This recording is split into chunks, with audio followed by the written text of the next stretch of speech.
Senhoras e senhores, sejam bem-vindos a uma história em que o abandono encontra a justiça no lugar mais improvável. Antes de atravessarmos as portas deste hospital, inscrevam-se no canal e acompanhem cada reviravolta até o fim, porque o que aconteceu naquela manhã mudaria uma família, um império e o destino de uma criança ainda não nascida. Agora respirem fundo, porque a primeira voz que ecoou no saguão não foi de um médico, mas de uma mulher prestes a desabar. Não me deixem aqui. Meu bebê não está bem. Camila Duarte segurava o ventre com as duas mãos curvada diante do balcão de atendimento da emergência do Hospital Monteiro. Uma onda de dor atravessou sua lombar, apertou sua barriga e roubou o ar de seus pulmões. Mesmo assim, ela manteve o queixo erguido. Tinha sangue na barra do vestido, o rosto pálido e os cabelos presos de qualquer maneira, mas seus olhos ainda conservavam a firmeza de quem aprendera a decidir sob pressão. Atrás dela, as portas automáticas se fecharam sobre a imagem de Otávio Monteiro, entrando com 2 advogados e 3 seguranças. Ele usava um terno cinza, impecável, como se tivesse vindo negociar uma aquisição, não abandonar a cunhada grávida num hospital. O olhar que lançou a Camila era frio, calculado e satisfeito. Para ele, aquela mulher cansada não era família, muito menos uma médica respeitada. Era apenas o último obstáculo entre ele e a fortuna que julgava pertencer-lhe. Ela não possui cobertura ativa neste hospital, declarou Otávio, entregando uma pasta ao recepcionista. O convênio foi cancelado e qualquer atendimento particular deverá ser pago antecipadamente. A família Monteiro não se responsabiliza por essa paciente. Paulo, o jovem atrás do balcão, hesitou ao reconhecer Camila. Meses antes, ela salvara uma criança engasgada naquele mesmo saguão, usando apenas as mãos e uma calma que impressionara toda a equipe. Agora, porém, o sobrenome Monteiro pesava mais que qualquer lembrança. Camila examinou o documento sem tocá-lo. A dor diminuíra por alguns segundos, mas ela conhecia o próprio corpo e os sinais clínicos. A contração não era comum, o sangramento não era inofensivo, e a pressão em sua pelve indicava risco real de parto prematuro. Ela inspirou devagar, contando o tempo entre as crises. 7 minutos. Depois 6. O medo existia, mas permanecia atrás da disciplina profissional, como uma sombra presa do lado de fora de uma sala cirúrgica. Preciso de avaliação obstétrica imediata, disse ela com voz controlada. Estou com 32 semanas, sangramento e contrações regulares. Negar triagem neste estado é uma violação grave. Chamem a equipe e registrem a hora da minha chegada. O supervisor Álvaro se aproximou constrangido, mas sem coragem. Alegou lotação, sugeriu uma ambulância para outra unidade e repetiu ordens que pareciam neutras. Camila ouviu cada frase como uma sentença cuidadosamente preparada para afastá-la sem deixar marcas visíveis. Otávio abriu a pasta e retirou um documento com marcas coloridas. Aproximou-se sem pressa, parando a poucos passos da mulher. O perfume caro misturou-se ao cheiro de desinfetante, criando uma atmosfera ainda mais sufocante. Camila viu a assinatura de Beatriz Monteiro no rodapé e reconheceu o brasão da família.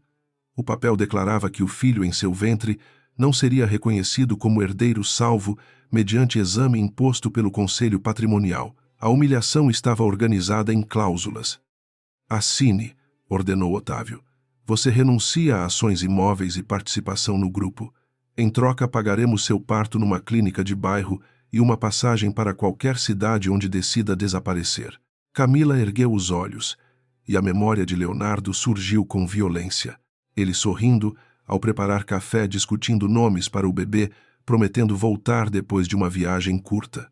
8 meses haviam passado, desde que seu carro fora encontrado destruído sem que o corpo aparecesse. Meu marido não deixaria você fazer isso, respondeu Camila. Otávio riu baixo e se inclinou para que apenas ela escutasse.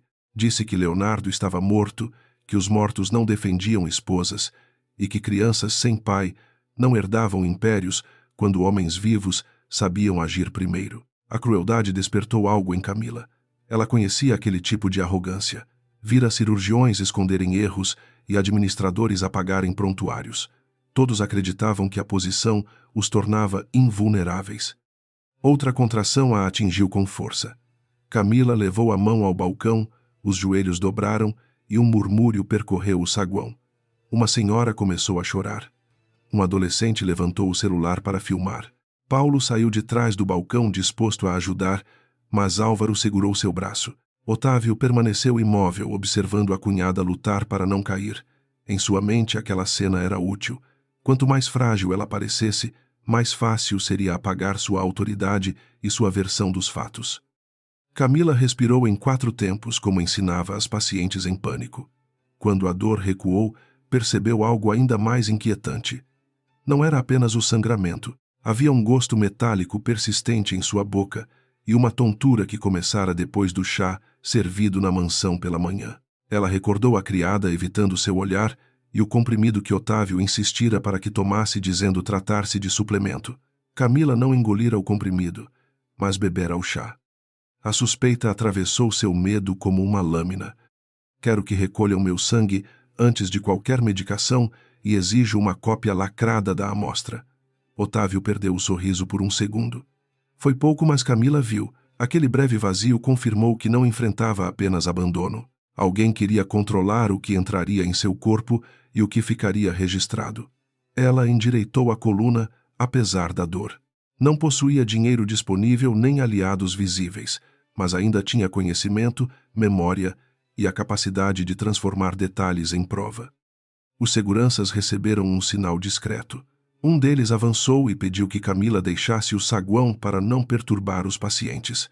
Ela respondeu que não sairia sem atendimento. O homem tentou segurar seu braço, mas Camila girou o corpo, escapando do aperto e protegendo o ventre com o ombro. O movimento foi rápido, técnico e surpreendente. A multidão reagiu com exclamações. Otávio franziu a testa irritado ao perceber que ela ainda podia resistir diante de tantas testemunhas. Não toquem em mim, advertiu Camila. Qualquer contato será registrado como agressão a uma gestante em emergência.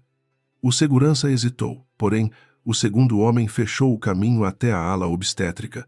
Nesse instante, Paulo tomou uma decisão e apertou o botão interno de alerta clínico. Luzes amarelas piscaram atrás do balcão, enviando uma chamada aos médicos. Álvaro empalideceu. Otávio avançou para cancelar o aviso, mas o sistema informou que a direção-geral já acessara o protocolo. No último andar, uma reunião do conselho foi interrompida quando o painel principal exibiu as imagens do saguão. Homens de terno discutiam índices financeiros enquanto uma mulher grávida aparecia cercada por seguranças. A cadeira na cabeceira permanecera vazia durante 8 meses, símbolo de um comando desaparecido. Então, diante dos conselheiros perplexos, a porta se abriu. Leonardo Monteiro entrou apoiado em uma bengala escura mais magro, com uma cicatriz junto à têmpora e olhos que não pediam permissão. O silêncio caiu sobre a sala. Beatriz levou a mão à boca. Otávio, visto pela câmera, ainda não sabia que o irmão observava cada gesto. Leonardo escutou o áudio com o rosto imóvel, mas por dentro algo se partiu. Durante semanas, recuperara fragmentos de memória, num quarto escondido, lembrando primeiro do cheiro de chuva, depois de uma aliança e, por fim, da voz de Camila dizendo que o esperaria. Nenhuma lembrança o preparara para encontrá-la sangrando sob o teto do hospital que levava seu nome. Tranque todas as saídas administrativas, ordenou Leonardo. Ninguém apaga uma única gravação. Chamem a obstetrícia, a segurança interna e a polícia. Otávio não deve ser avisado de que estou aqui. A diretora médica, Helena Salles, levantou-se imediatamente. Era uma das poucas pessoas que nunca aceitara a versão apressada da morte dele. Leonardo dispensou explicações, seguiu para o elevador e ignorou a dor na perna. Cada passo trazia a imagem de Camila sofrendo enquanto ele existia sem nome, numa clínica clandestina. No saguão a situação se agravava. Otávio percebeu que o alerta não fora cancelado e perdeu a paciência. Ordenou aos seguranças que removessem Camila pela saída lateral. Um deles a segurou pelos ombros. Ela reagiu com o cotovelo atingindo o braço do homem, mas a contração seguinte foi devastadora. Seus joelhos tocaram o chão. Um fio de sangue escorreu por sua perna, a multidão gritou, e Paulo finalmente atravessou o balcão com uma cadeira de rodas. Ela está em trabalho de parto, disse Paulo.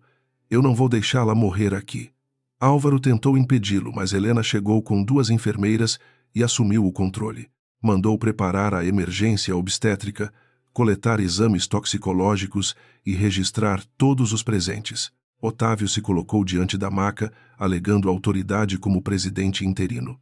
Helena respondeu que, diante de risco materno e fetal, nenhuma ordem administrativa superava a obrigação médica. Pela primeira vez, o poder de Otávio encontrou resistência pública. As portas do elevador se abriram antes que ele pudesse reagir. Leonardo surgiu no centro do saguão cercado por 2 agentes de segurança interna. A bengala marcava o piso de mármore com um som seco. Pessoas recuaram reconhecendo o homem cujo retrato ainda estava na galeria dos fundadores. Otávio ficou sem cor.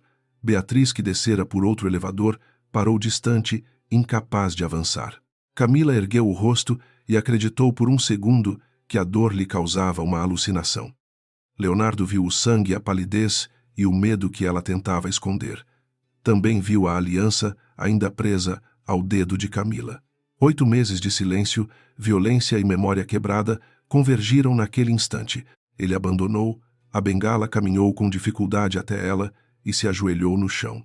Não diante do conselho, nem dos médicos, nem das câmeras. Ajoelhou-se diante da mulher que acreditara ter perdido e cuja vida fora destruída em seu nome.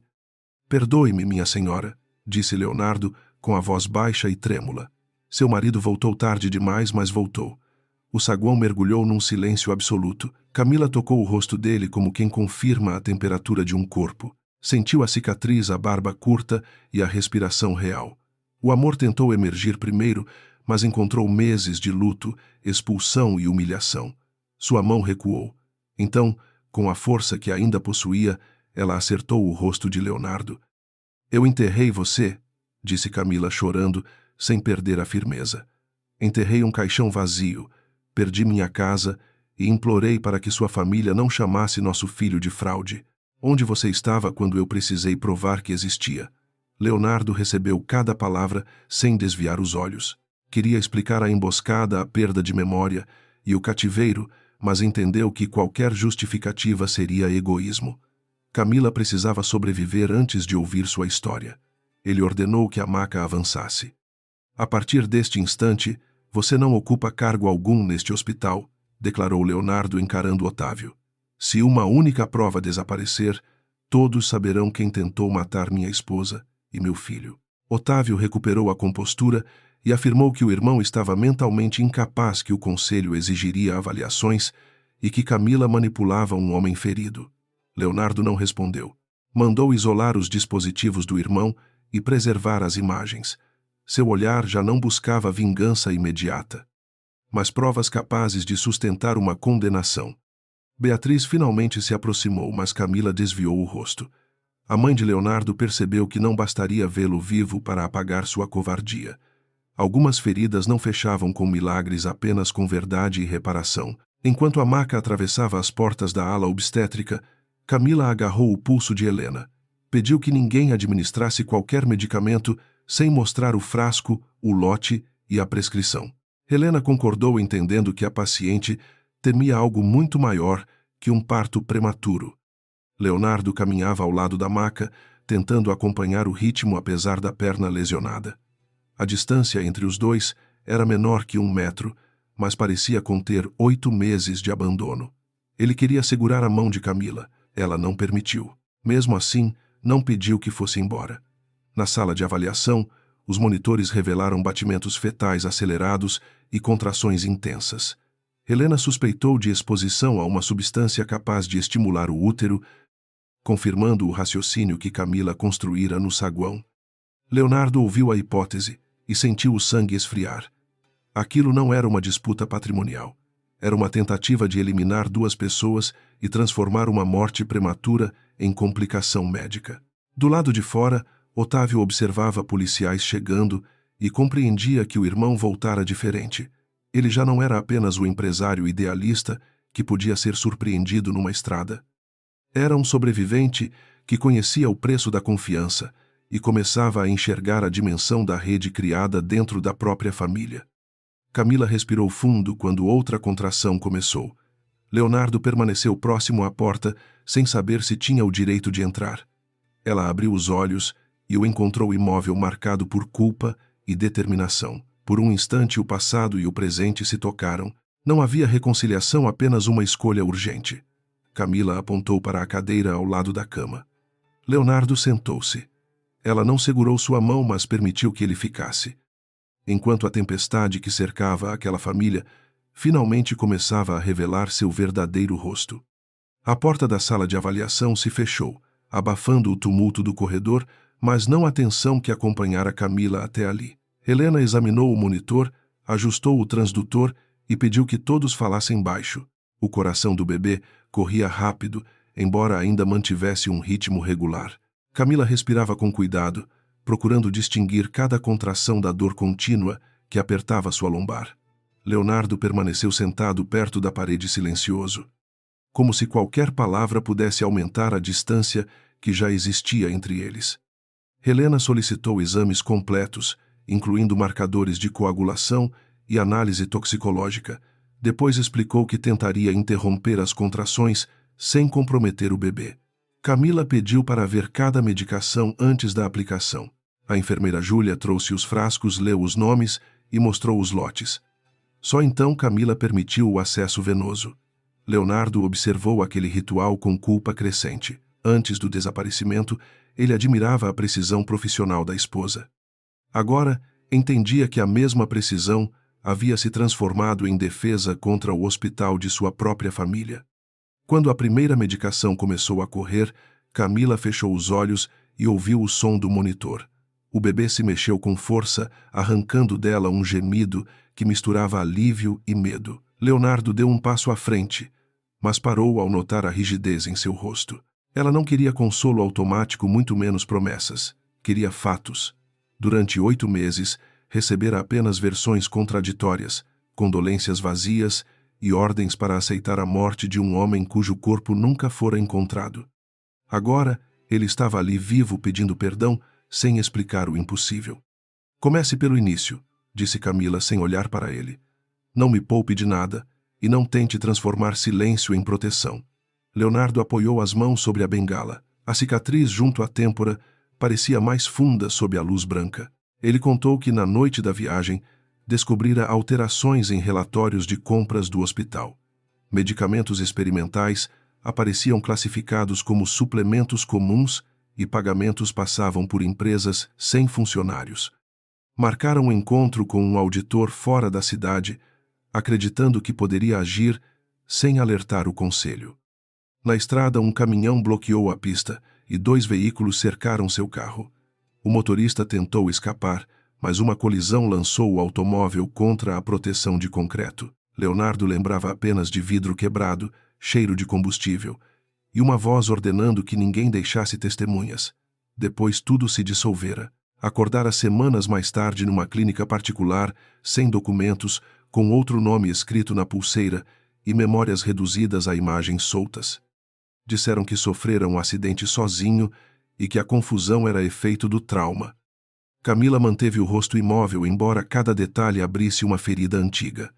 Perguntou por que ele não fugira, por que não procurara a polícia, e como um homem conhecido em todo o país poderia permanecer escondido. Leonardo respondeu que mal conseguia andar, sofria crises de desorientação e recebia medicamentos que o deixavam sonolento. Sempre que perguntava pela família, o médico dizia que ninguém sobrevivera ao acidente. As janelas tinham travas, os telefones não funcionavam, e os funcionários o chamavam de Rafael, como se repetição pudesse substituir identidade.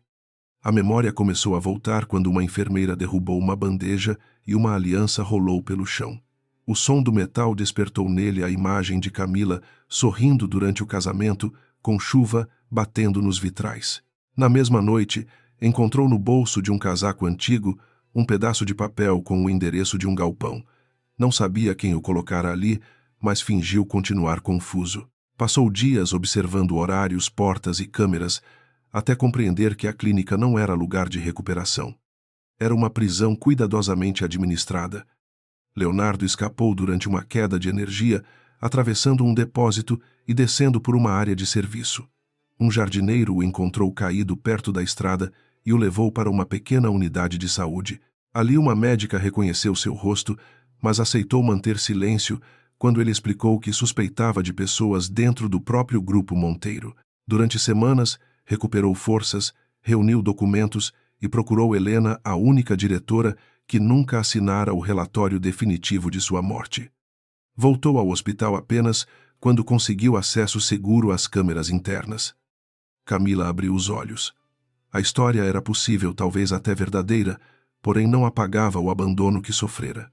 Ela perguntou por que Leonardo, depois de recuperar a identidade, não a procurara primeiro. Ele demorou a responder. Confessou que temera conduzir os inimigos até ela e também que não sabia em quem confiar. Camila riu sem alegria. Disse que homens poderosos chamavam de proteção aquilo que decidiam sozinhos, deixando as mulheres suportarem as consequências. Se ele realmente a conhecesse, teria entendido que o silêncio era a pior forma de crueldade. Eu achei que você estivesse morto, disse ela. Acordava esperando ouvir sua chave na porta e dormia odiando a esperança. Sua mãe mandou retirar minhas roupas da mansão. Otávio bloqueou minhas contas, cancelou meu plano de saúde e disse à imprensa que nosso casamento era instável. Eu precisei vender joias para pagar consultas. Leonardo baixou a cabeça. Cada frase mostrava que seu desaparecimento fora usado como arma. Ele conseguia imaginar Otávio assinando ordens, mas não estava preparado para a participação silenciosa de Beatriz. Do lado de fora, Beatriz aguardava entre dois agentes. Não ouvia a conversa inteira, mas escutava a voz de Camila atravessando a porta em momentos de maior emoção. A matriarca apertava um lenço entre os dedos, lembrando-se da manhã em que permitira que funcionários colocassem as malas da nora na calçada. Dissera a si mesma que protegia a família de uma oportunista. Na verdade, escolhera acreditar na versão mais conveniente, porque admitir dúvidas exigiria enfrentar Otávio e o medo que ele cultivava dentro daquela casa. Helena conferiu os resultados iniciais e informou que as contrações começavam a espaçar. O bebê ainda precisava de vigilância, mas não havia sinal imediato de sofrimento irreversível. Leonardo soltou o ar que prendia desde o saguão. Camila, porém, não relaxou. Pediu que Júlia trouxesse sua bolsa deixada na recepção. Dentro dela havia documentos, um frasco de vitaminas e o comprimido que Otávio tentara fazer lá tomar. A enfermeira retornou poucos minutos depois com os objetos lacrados, acompanhada por um policial que registrou a entrega. Camila colocou luvas e examinou o comprimido sobre uma bandeja. A cor e a marca impressa não correspondiam ao suplemento indicado por sua obstetra. Ela pediu um catálogo farmacêutico e fotografias de referência do estoque hospitalar. Leonardo percebeu a mudança em seu olhar. Não era mais apenas uma paciente em risco, mas a médica que identificava padrões durante uma emergência. Camila raspou uma pequena parte do revestimento. Observou a textura e pediu que o laboratório realizasse análise independente, sem usar o sistema central, que poderia ser alterado. Você sabe o que pode ser? Perguntou Leonardo. Camila respondeu que ainda não possuía prova, mas o comprimido lembrava um medicamento usado para estimular contrações uterinas em situações específicas. Administrado sem indicação, poderia provocar parto prematuro, hemorragia e morte fetal. A sala ficou imóvel. Júlia levou a mão à boca. Helena pediu que o material fosse guardado em recipiente selado e encaminhado a 2 laboratórios diferentes. Leonardo sentiu a raiva subir. Porém Camila o conteve com um olhar.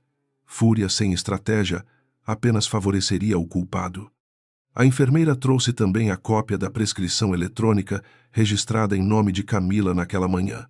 O documento indicava um suplemento comum, mas o código de lote pertencia a outro produto. Helena acessou o histórico e descobriu que a alteração fora feita por uma conta administrativa minutos antes da chegada da paciente. O usuário aparecia ligado ao gabinete da presidência interina. Otávio podia alegar fraude de acesso, mas a coincidência era forte demais. Camila pediu que imprimissem tudo e preservassem os registros em servidores externos.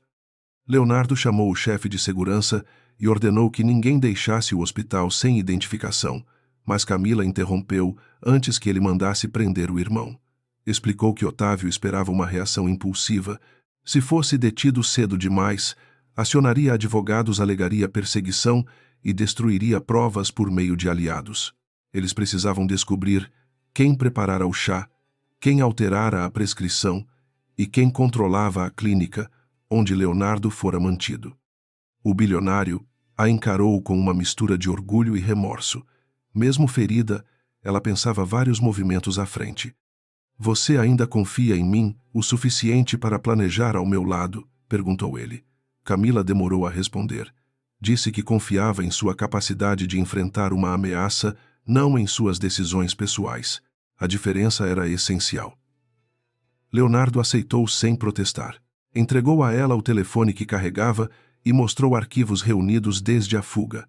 Havia fotografias da clínica, nomes de empresas e transferências ligadas a fornecedores do hospital. Camila reconheceu um símbolo numa das notas fiscais. Era o mesmo logotipo impresso discretamente no verso da prescrição alterada. Helena aproximou os documentos e confirmou que a empresa fornecia insumos ao setor obstétrico havia 3 anos. O contrato fora renovado sem licitação, por ordem da presidência interina. Camila observou datas, quantidades e unidades de distribuição. Algumas compras superavam muito o consumo declarado.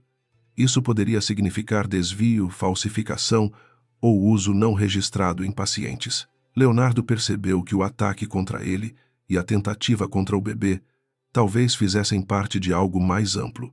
Ainda assim, Camila recusou conclusões sem evidência clínica e rastreamento documental. Uma nova contração surgiu mais fraca, obrigando todos a lembrar que a investigação acontecia ao redor de uma gestante em risco. Helena afastou os papéis e pediu descanso. Camila concordou apenas depois que Júlia guardou cópias em envelopes numerados. Leonardo permaneceu perto da cama, mas não tentou tocar nela. O silêncio entre os dois mudou. Já não era vazio. Estava cheio de perguntas, lembranças e uma possibilidade frágil de cooperação. O amor sobrevivia em algum lugar. Porém, não teria permissão para esconder a verdade novamente. Horas depois, o sangramento diminuiu e os batimentos do bebê estabilizaram. Helena decidiu manter Camila internada na ala protegida com acesso restrito e equipe selecionada. Leonardo ofereceu transferi-la para uma suíte particular, mas ela recusou qualquer quarto ligado ao gabinete da família. Escolheu uma unidade comum próxima ao posto de enfermagem, onde câmeras e testemunhas tornariam mais difícil uma nova tentativa. A decisão surpreendeu os administradores. Camila não buscava conforto. Buscava um ambiente que pudesse observar e onde sua presença não desaparecesse atrás de portas luxuosas. No corredor, Leonardo encontrou Beatriz. A mãe tentou abraçá-lo, mas ele recuou. Perguntou quem autorizara a expulsão de Camila e por que ninguém investigara o desaparecimento com seriedade. Beatriz respondeu que Otávio apresentara relatórios, testemunhos e supostas provas de que Leonardo viajara para abandonar a família. Ela admitiu que aceitara aquela versão porque o medo a dominara.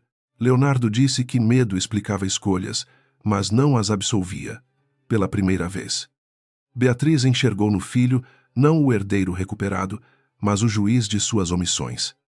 Otávio foi levado para uma sala de reunião sob vigilância, embora ainda não estivesse preso.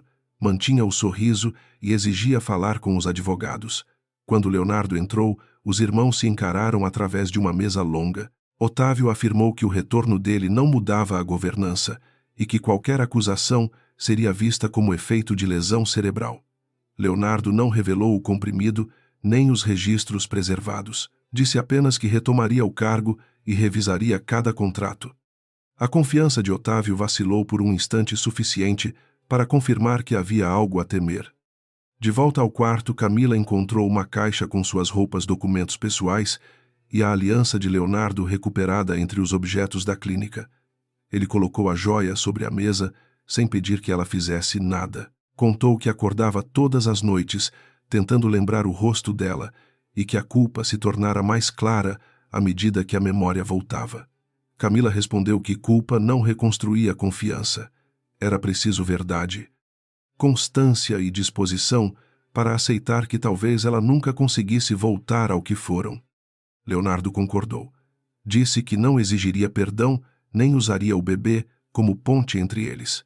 Seu primeiro dever seria mantê-los vivos e desmontar a estrutura que transformara o hospital em território inimigo. Camila o corrigiu com calma. Não seriam mantidos vivos por ele.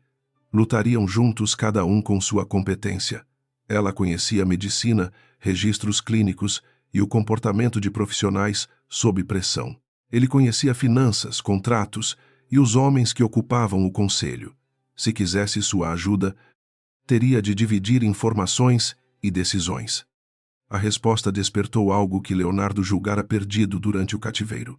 Não esperança romântica, mas confiança na mulher que sempre fora mais forte do que os homens ao redor conseguiam admitir. Ele prometeu transparência. Camila pediu acesso completo ao prontuário, a lista de funcionários presentes e as imagens da cozinha da mansão. Também queria falar com a criada que servira o chá. Leonardo fez as ligações diante dela, permitindo que ouvisse cada ordem. Era um gesto pequeno, porém diferente do silêncio que quase destruíra os dois. No fim da noite, Júlia trouxe a primeira análise preliminar do comprimido. O laboratório identificara uma substância uterotônica em dose capaz de induzir contrações severas. Ainda faltava a confirmação oficial, mas a suspeita se tornara evidência. Camila leu o relatório sem demonstrar triunfo. Pensou em quantas outras mulheres poderiam ter recebido medicamentos trocados sem perceber. Leonardo observou o rosto dela e compreendeu que o ataque contra sua família talvez fosse apenas uma parte de um crime maior escondido atrás da reputação impecável do hospital. Camila guardou o relatório no envelope selado e olhou para o marido.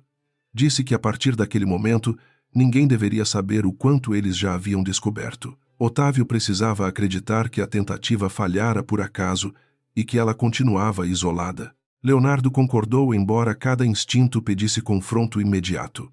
Antes de sair, ele perguntou se poderia voltar pela manhã.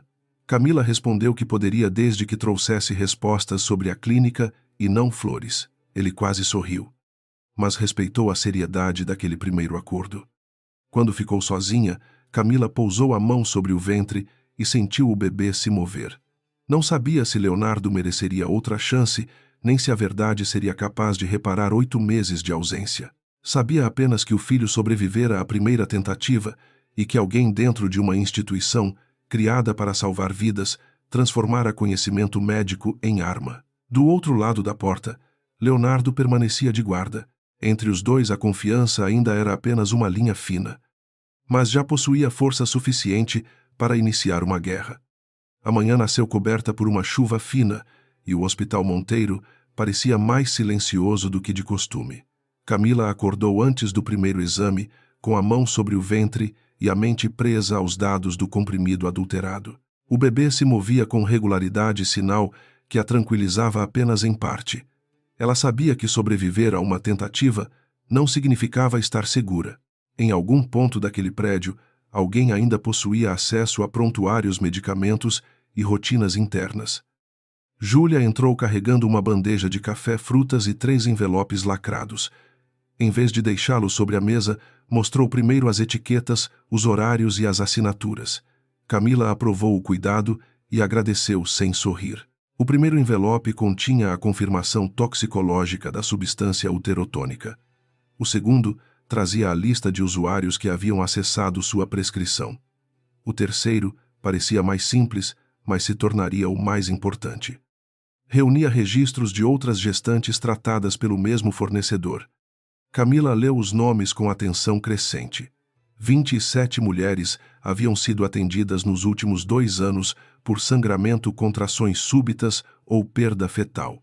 Quase todas pertenciam ao programa gratuito de acompanhamento materno criado pelo Grupo Monteiro para bairros pobres. Os prontuários descreviam complicações imprevisíveis, mas as datas revelavam um padrão. Em 15 casos, as pacientes receberam medicamentos do mesmo lote. Em 9, as prescrições haviam sido alteradas depois da alta, eliminando qualquer referência ao produto real. Leonardo chegou pouco depois, trazendo uma pasta de couro escuro e o relatório sobre a clínica onde permanecera preso. Não havia flores. Camila percebeu e quase sorriu, mas a lembrança do conselho patrimonial apagou qualquer leveza. Ele informou que o imóvel pertencia a uma empresa registrada em nome de um antigo assessor de Otávio. A empresa também recebia pagamentos do fornecedor obstétrico. Para Leonardo, aquilo ligava seu cativeiro ao esquema hospitalar. Para Camila, ainda faltava provar o propósito dos medicamentos. Não basta mostrar que todos se conhecem, disse ela. Precisamos demonstrar o que fizeram e quem autorizou. Leonardo concordou e entregou cópias das transferências bancárias. Os valores aumentavam após cada caso grave do programa gratuito. Camila estudou as datas e percebeu algo perturbador. Algumas pacientes haviam assinado termos de participação em pesquisas nutricionais sem receber explicações adequadas. Os documentos falavam em suplementos, nunca em substâncias capazes de alterar o trabalho de parto. A fraude possuía linguagem elegante e vítimas invisíveis. Helena entrou para realizar o exame diário e confirmou que Camila poderia caminhar por alguns minutos desde que permanecesse na ala protegida. A notícia produziu um alívio discreto. Camila se levantou com cuidado, sentindo o peso do ventre e a fraqueza acumulada. Leonardo ofereceu o braço. Ela hesitou, depois aceitou, por necessidade, não por reconciliação. Ainda assim, o contato despertou lembranças de noites antigas, quando ele apoiava a mão em suas costas, durante plantões longos, e acreditava conhecer todos os perigos que a cercavam. Enquanto caminhavam pelo corredor, enfermeiros e pacientes observavam o casal. Alguns desviavam os olhos por respeito, outros por medo. A notícia do retorno de Leonardo se espalhara assim como o vídeo em que ele se ajoelhava diante de Camila. Nas redes internas, ela já era chamada de esposa legítima e possível herdeira do hospital. Camila detestava a transformação de sua dor em espetáculo. Não queria ser reconhecida por um gesto do marido, mas pela competência que Otávio tentara apagar. Na sala reservada para análise de prontuários, Júlia apresentou um mapa com os setores envolvidos. A maioria das mulheres passara por 3 profissionais específicos, um obstetra, uma farmacêutica e um administrador de pesquisa. Os 3 haviam recebido promoções durante a presidência interina. Helena reconheceu o nome do obstetra Dr. César Lobo, conhecido por resultados excelentes e por desprezar questionamentos de residentes. Camila recordou uma conferência em que ele defendera maior liberdade para testar protocolos em pacientes vulneráveis, desde que houvesse benefício institucional. Leonardo quis afastar César imediatamente, mas Camila se opôs. Se ele fosse suspenso, sem justificativa pública, destruiria documentos ou alertaria os demais. Seria melhor convidá-lo para apresentar o programa gratuito ao conselho, obrigando-o a repetir sua versão diante de testemunhas. Leonardo admirou a estratégia e perguntou se ela teria forças para comparecer. Camila respondeu que a presença de uma gestante ameaçada pelo mesmo esquema teria peso impossível de ignorar. O risco existia, mas a ausência seria usada contra ela. Ao meio-dia, o Conselho Extraordinário reuniu-se no auditório principal. Leonardo retomou a cadeira central, embora alguns diretores contestassem sua capacidade por causa das sequelas do acidente. Otávio ocupou o lado oposto da mesa sereno, acompanhado de advogados. Beatriz permaneceu no fundo sem direito a voto naquele encontro. Quando Camila entrou ao lado de Helena, os murmúrios se espalharam. Alguns conselheiros a cumprimentaram, outros olharam diretamente para seu ventre, calculando quanto poder aquela criança representava. Otávio abriu a discussão, afirmando que a crise fora fabricada por Leonardo e Camila para recuperar controle patrimonial. Alegou que a gestante sofrera uma complicação comum e que o comprimido poderia ter sido plantado. Em seguida, apresentou uma petição exigindo exame de paternidade fetal antes de reconhecer qualquer direito sucessório. O ataque foi calculado para humilhar Camila e deslocar a atenção dos registros médicos. Ela ouviu sem interromper, enquanto Leonardo apertava os dedos contra a mesa para conter a própria indignação. Quando recebeu a palavra, Camila não falou sobre amor, casamento ou herança. Projetou na tela os 27 prontuários, ocultando os nomes das pacientes, e mostrou as alterações feitas após os atendimentos. Explicou como uma substância uterotônica podia causar perda fetal, hemorragia e parto prematuro. Depois, exibiu o lote encontrado em seu comprimido e comparou com os lotes usados no programa gratuito. O auditório ficou em silêncio. A acusação deixava de ser familiar e se tornava institucional. César Lobo tentou responder com linguagem técnica, afirmando que os casos eram estatisticamente esperados em populações de risco. Camila perguntou qual cálculo sustentava aquela afirmação. Ele citou uma média genérica. Ela pediu a taxa específica do hospital, a incidência por lote e os critérios de exclusão. César desviou. Camila então mostrou que as complicações aumentavam justamente nos meses em que o fornecedor entregava determinados produtos. Não havia coincidência capaz de explicar uma curva tão precisa e concentrada. O obstetra perdeu a paciência e acusou Camila de interpretar dados fora de contexto por estar emocionalmente envolvida. Ela sustentou o olhar e respondeu que emoção não alterava códigos de lote, horários de acesso ou assinaturas digitais. Leonardo observou vários conselheiros mudarem de postura.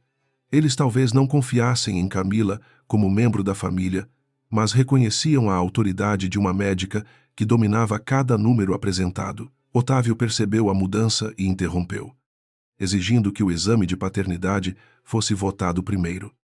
Camila aceitou o desafio de forma inesperada. Disse que faria o exame depois do nascimento, por método seguro, desde que o conselho também aprovasse a auditoria externa de todos os estudos realizados nos últimos 5 anos. Otávio hesitou, pois recusá-la pareceria suspeito. Leonardo acrescentou que qualquer tentativa de exame invasivo durante a gestação seria tratada como ameaça médica. A proposta foi levada a voto. Por margem estreita, a auditoria passou. O exame patrimonial ficou adiado até o parto. A vitória não trouxe celebração. Ao sair do auditório, Júlia recebeu uma mensagem, informando que 2 prontuários antigos haviam desaparecido do arquivo físico. Camila compreendeu que alguém aproveitara a reunião para agir. Ela pediu que Helena bloqueasse o elevador de serviço e revisasse as câmeras. Leonardo enviou segurança ao arquivo, mas os armários já estavam abertos. No chão, encontraram apenas uma luva rasgada e uma etiqueta com o nome de uma paciente chamada Renata Alves. Renata sobrevivera, porém perdera o bebê na 30ª semana. Seu prontuário eletrônico registrava a reação espontânea, mas a cópia de segurança mostrava a administração de um medicamento não autorizado. Camila decidiu encontrá-la antes que os responsáveis percebessem a importância daquela testemunha. Leonardo tentou convencê-la a permanecer no quarto, mas ela recusou. Disse que não iria até a rua, apenas participaria da chamada. Se Renata tivesse sido ignorada durante anos, merecia ouvir perguntas feitas por alguém disposto a acreditar. Júlia localizou a mulher numa cidade próxima. A ligação começou com desconfiança. Renata pensou que o hospital quisesse silenciá-la novamente. Camila apresentou-se como médica e como paciente exposta ao mesmo lote. Houve um longo silêncio seguido por um choro contido. Renata contou que recebera comprimidos chamados de vitaminas, sentira dores intensas e fora tratada como culpada por não seguir orientações. Depois da perda, um funcionário oferecera dinheiro para que assinasse um termo afirmando possuir histórico de gravidez de risco. A história confirmou a fraude, mas trouxe algo ainda mais grave. Renata guardara uma fotografia da embalagem porque desconfiara da mudança de cor. No verso, aparecia o código do fornecedor e uma assinatura abreviada.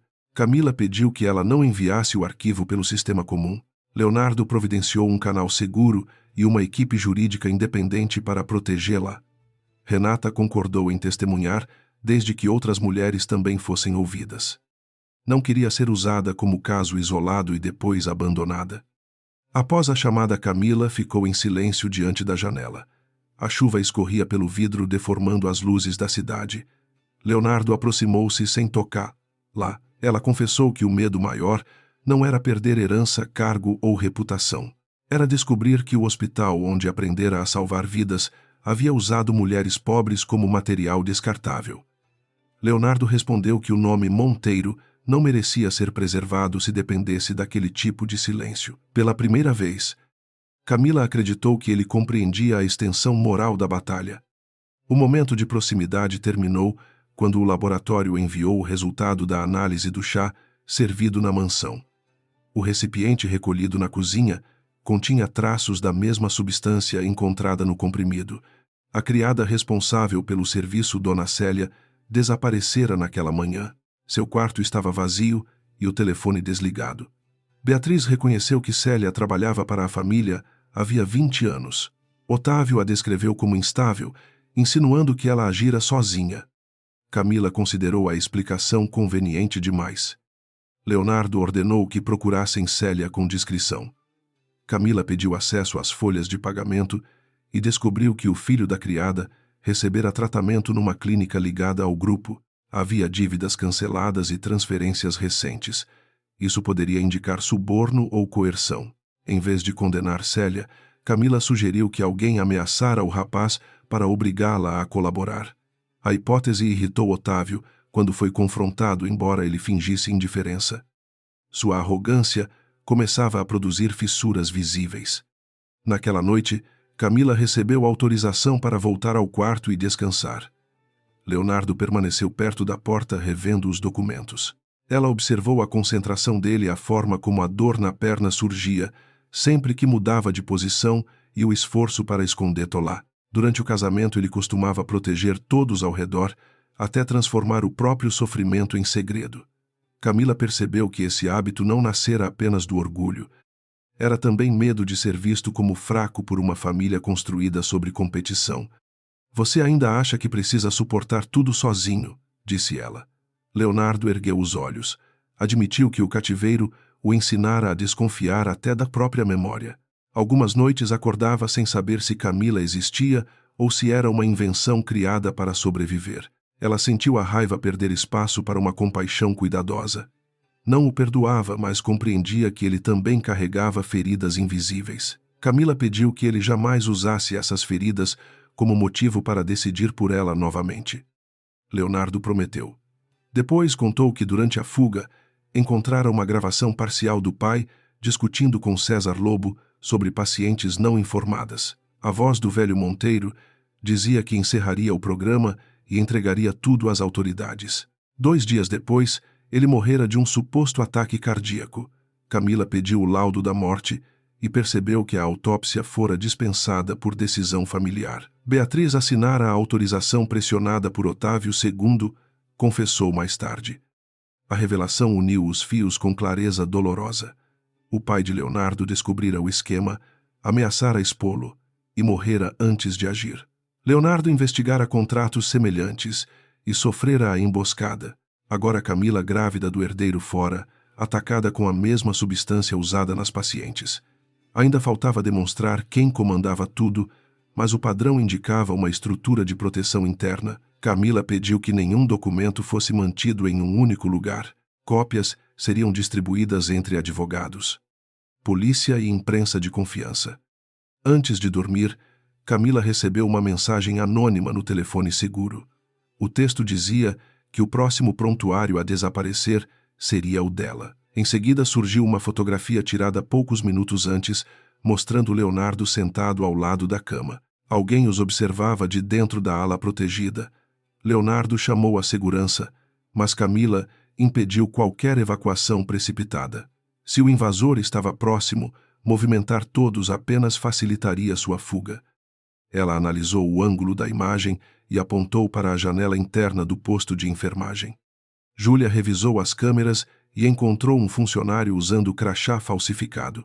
O homem abandonou o uniforme numa escada antes de desaparecer pelo setor de manutenção. No bolso, havia uma lista com horários de Camila, Helena e Renata. O aviso confirmava que a investigação ameaçava mais pessoas do que imaginavam. Leonardo quis transferir Camila para um prédio particular, mas ela recusou outra vez. Disse que fugir entregaria o hospital a Otávio e deixaria as pacientes sem proteção.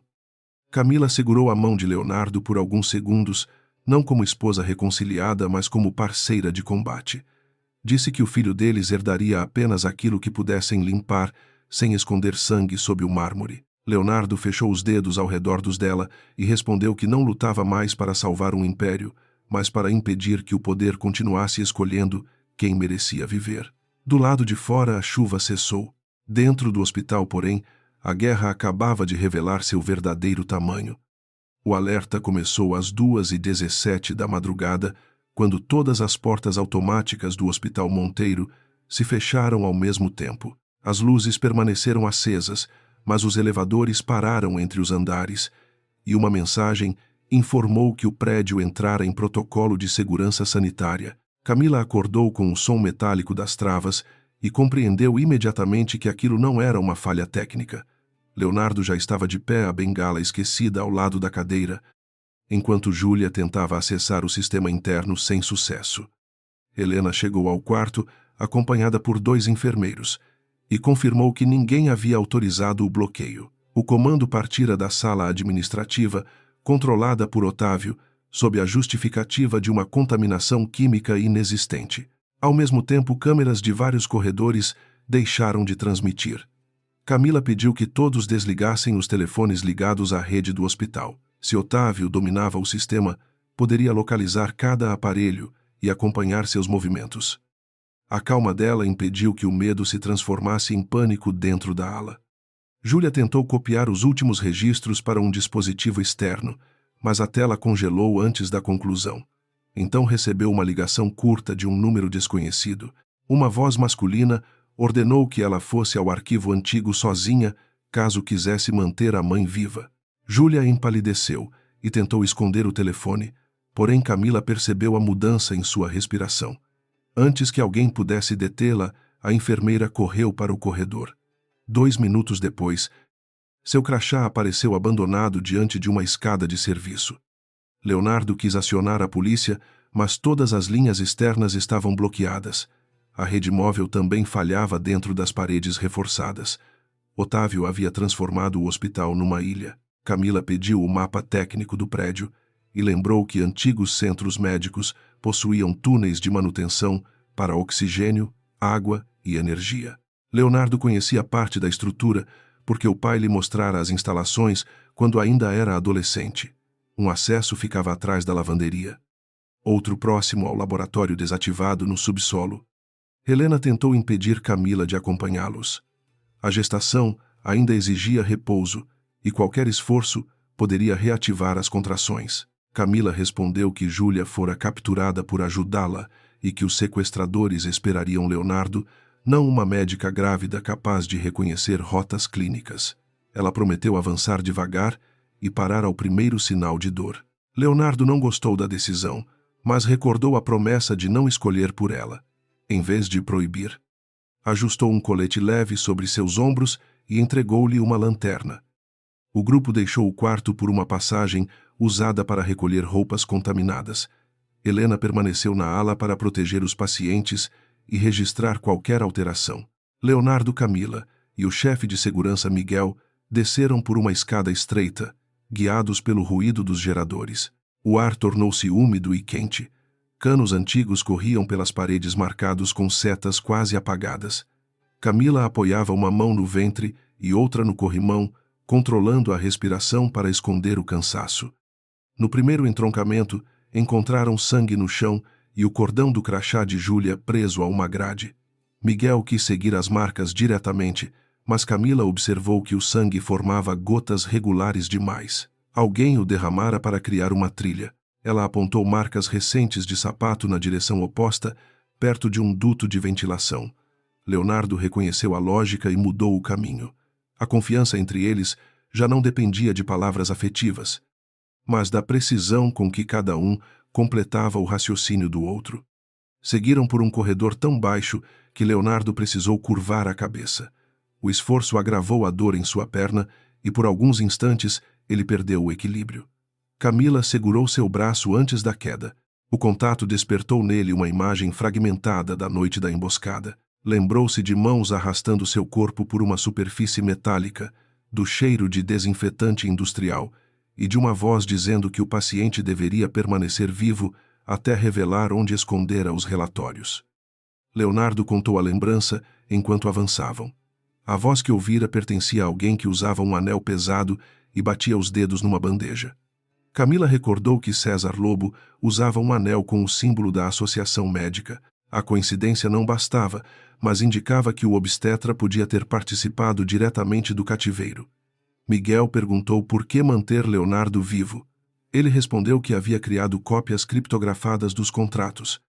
Os agressores provavelmente acreditavam que apenas ele conhecia a chave. Um ruído seco ecoou atrás deles. A porta metálica se fechou, cortando o retorno. Em seguida, gás começou a sair de uma válvula lateral. Camila reconheceu o odor irritante e mandou todos cobrirem o rosto com tecido úmido. Miguel quebrou uma caixa de emergência e fechou o registro principal, mas o corredor já estava tomado por névoa. Leonardo encontrou uma abertura de inspeção perto do chão. Eles passaram um a um, rastejando até uma sala de bombas, onde o ar permanecia respirável. Camila sentiu o ventre endurecer e fechou os olhos. Não era uma contração completa, apenas uma resposta ao esforço e ao medo, mas Leonardo percebeu. Ele pediu que parassem. Camila apoiou-se numa tubulação e contou os segundos em silêncio. Quando a tensão diminuiu, afirmou que poderia continuar. Leonardo quis discutir, porém ela o obrigou a encará-la. Disse que coragem não significava ignorar limites e por isso avisaria se o risco se tornasse real. Até lá, Júlia não seria abandonada. Na sala seguinte, encontraram um terminal antigo ligado por cabos separados da rede principal. Miguel acessou os arquivos e descobriu gravações de corredores que Otávio julgava invisíveis.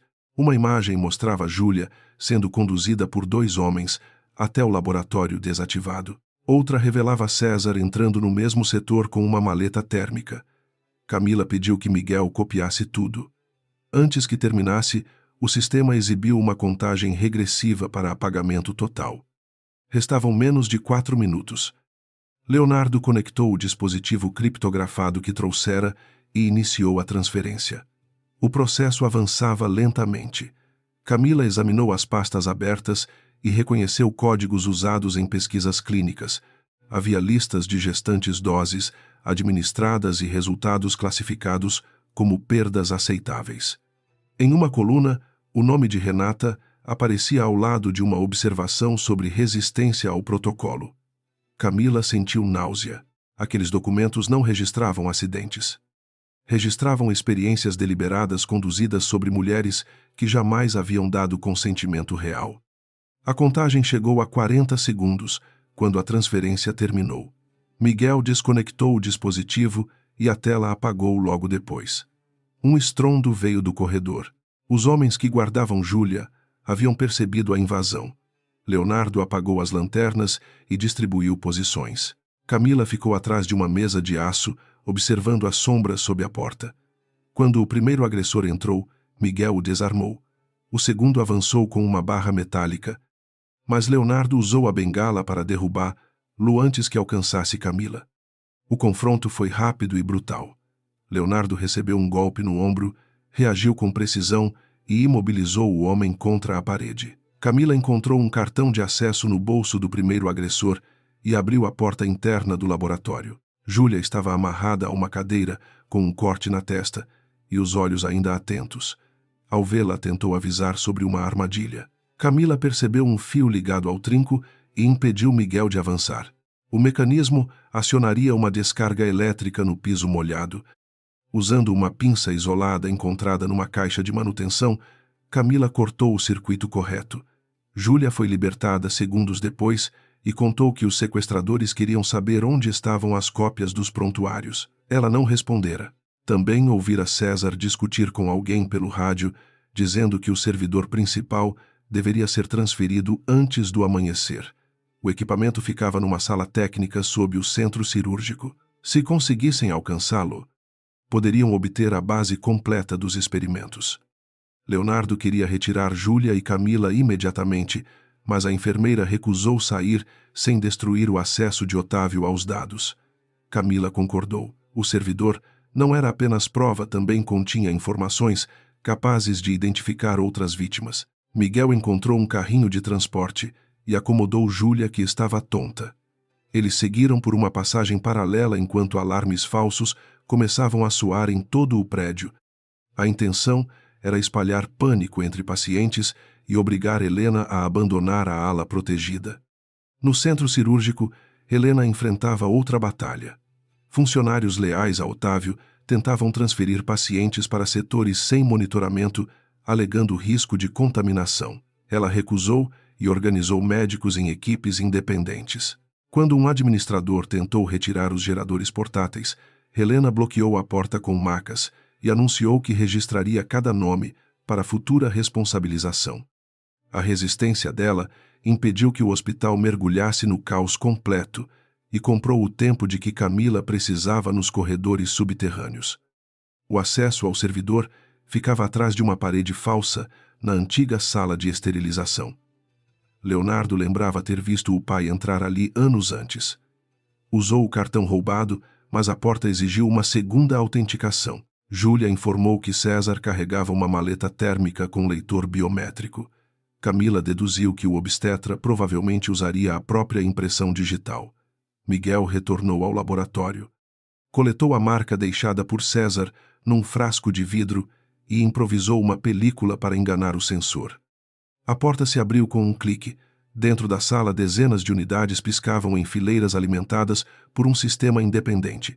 Leonardo conectou o dispositivo criptografado e começou a copiar os arquivos. Camila procurou pelo código do lote usado contra ela. Encontrou vídeos de reuniões, relatórios financeiros e gravações de testes. Em uma delas, César explicava que mulheres pobres ofereciam menor risco jurídico porque dificilmente conseguiriam pagar especialistas. A frieza de sua voz transformou a revolta de Camila em determinação absoluta. Outra gravação mostrava Otávio discutindo com o pai de Leonardo. O velho Monteiro ameaçava denunciar o programa e afastar todos os envolvidos. Otávio respondia que o hospital perderia milhões e que a reputação da família valia mais que algumas pacientes. O vídeo terminava antes da conclusão, mas a data era 2 dias anterior à morte do patriarca. Leonardo assistiu sem piscar. Pela primeira vez viu a arrogância do irmão não como rivalidade, mas como uma disposição real para eliminar qualquer obstáculo. Entre os arquivos, Camila encontrou o relatório da emboscada.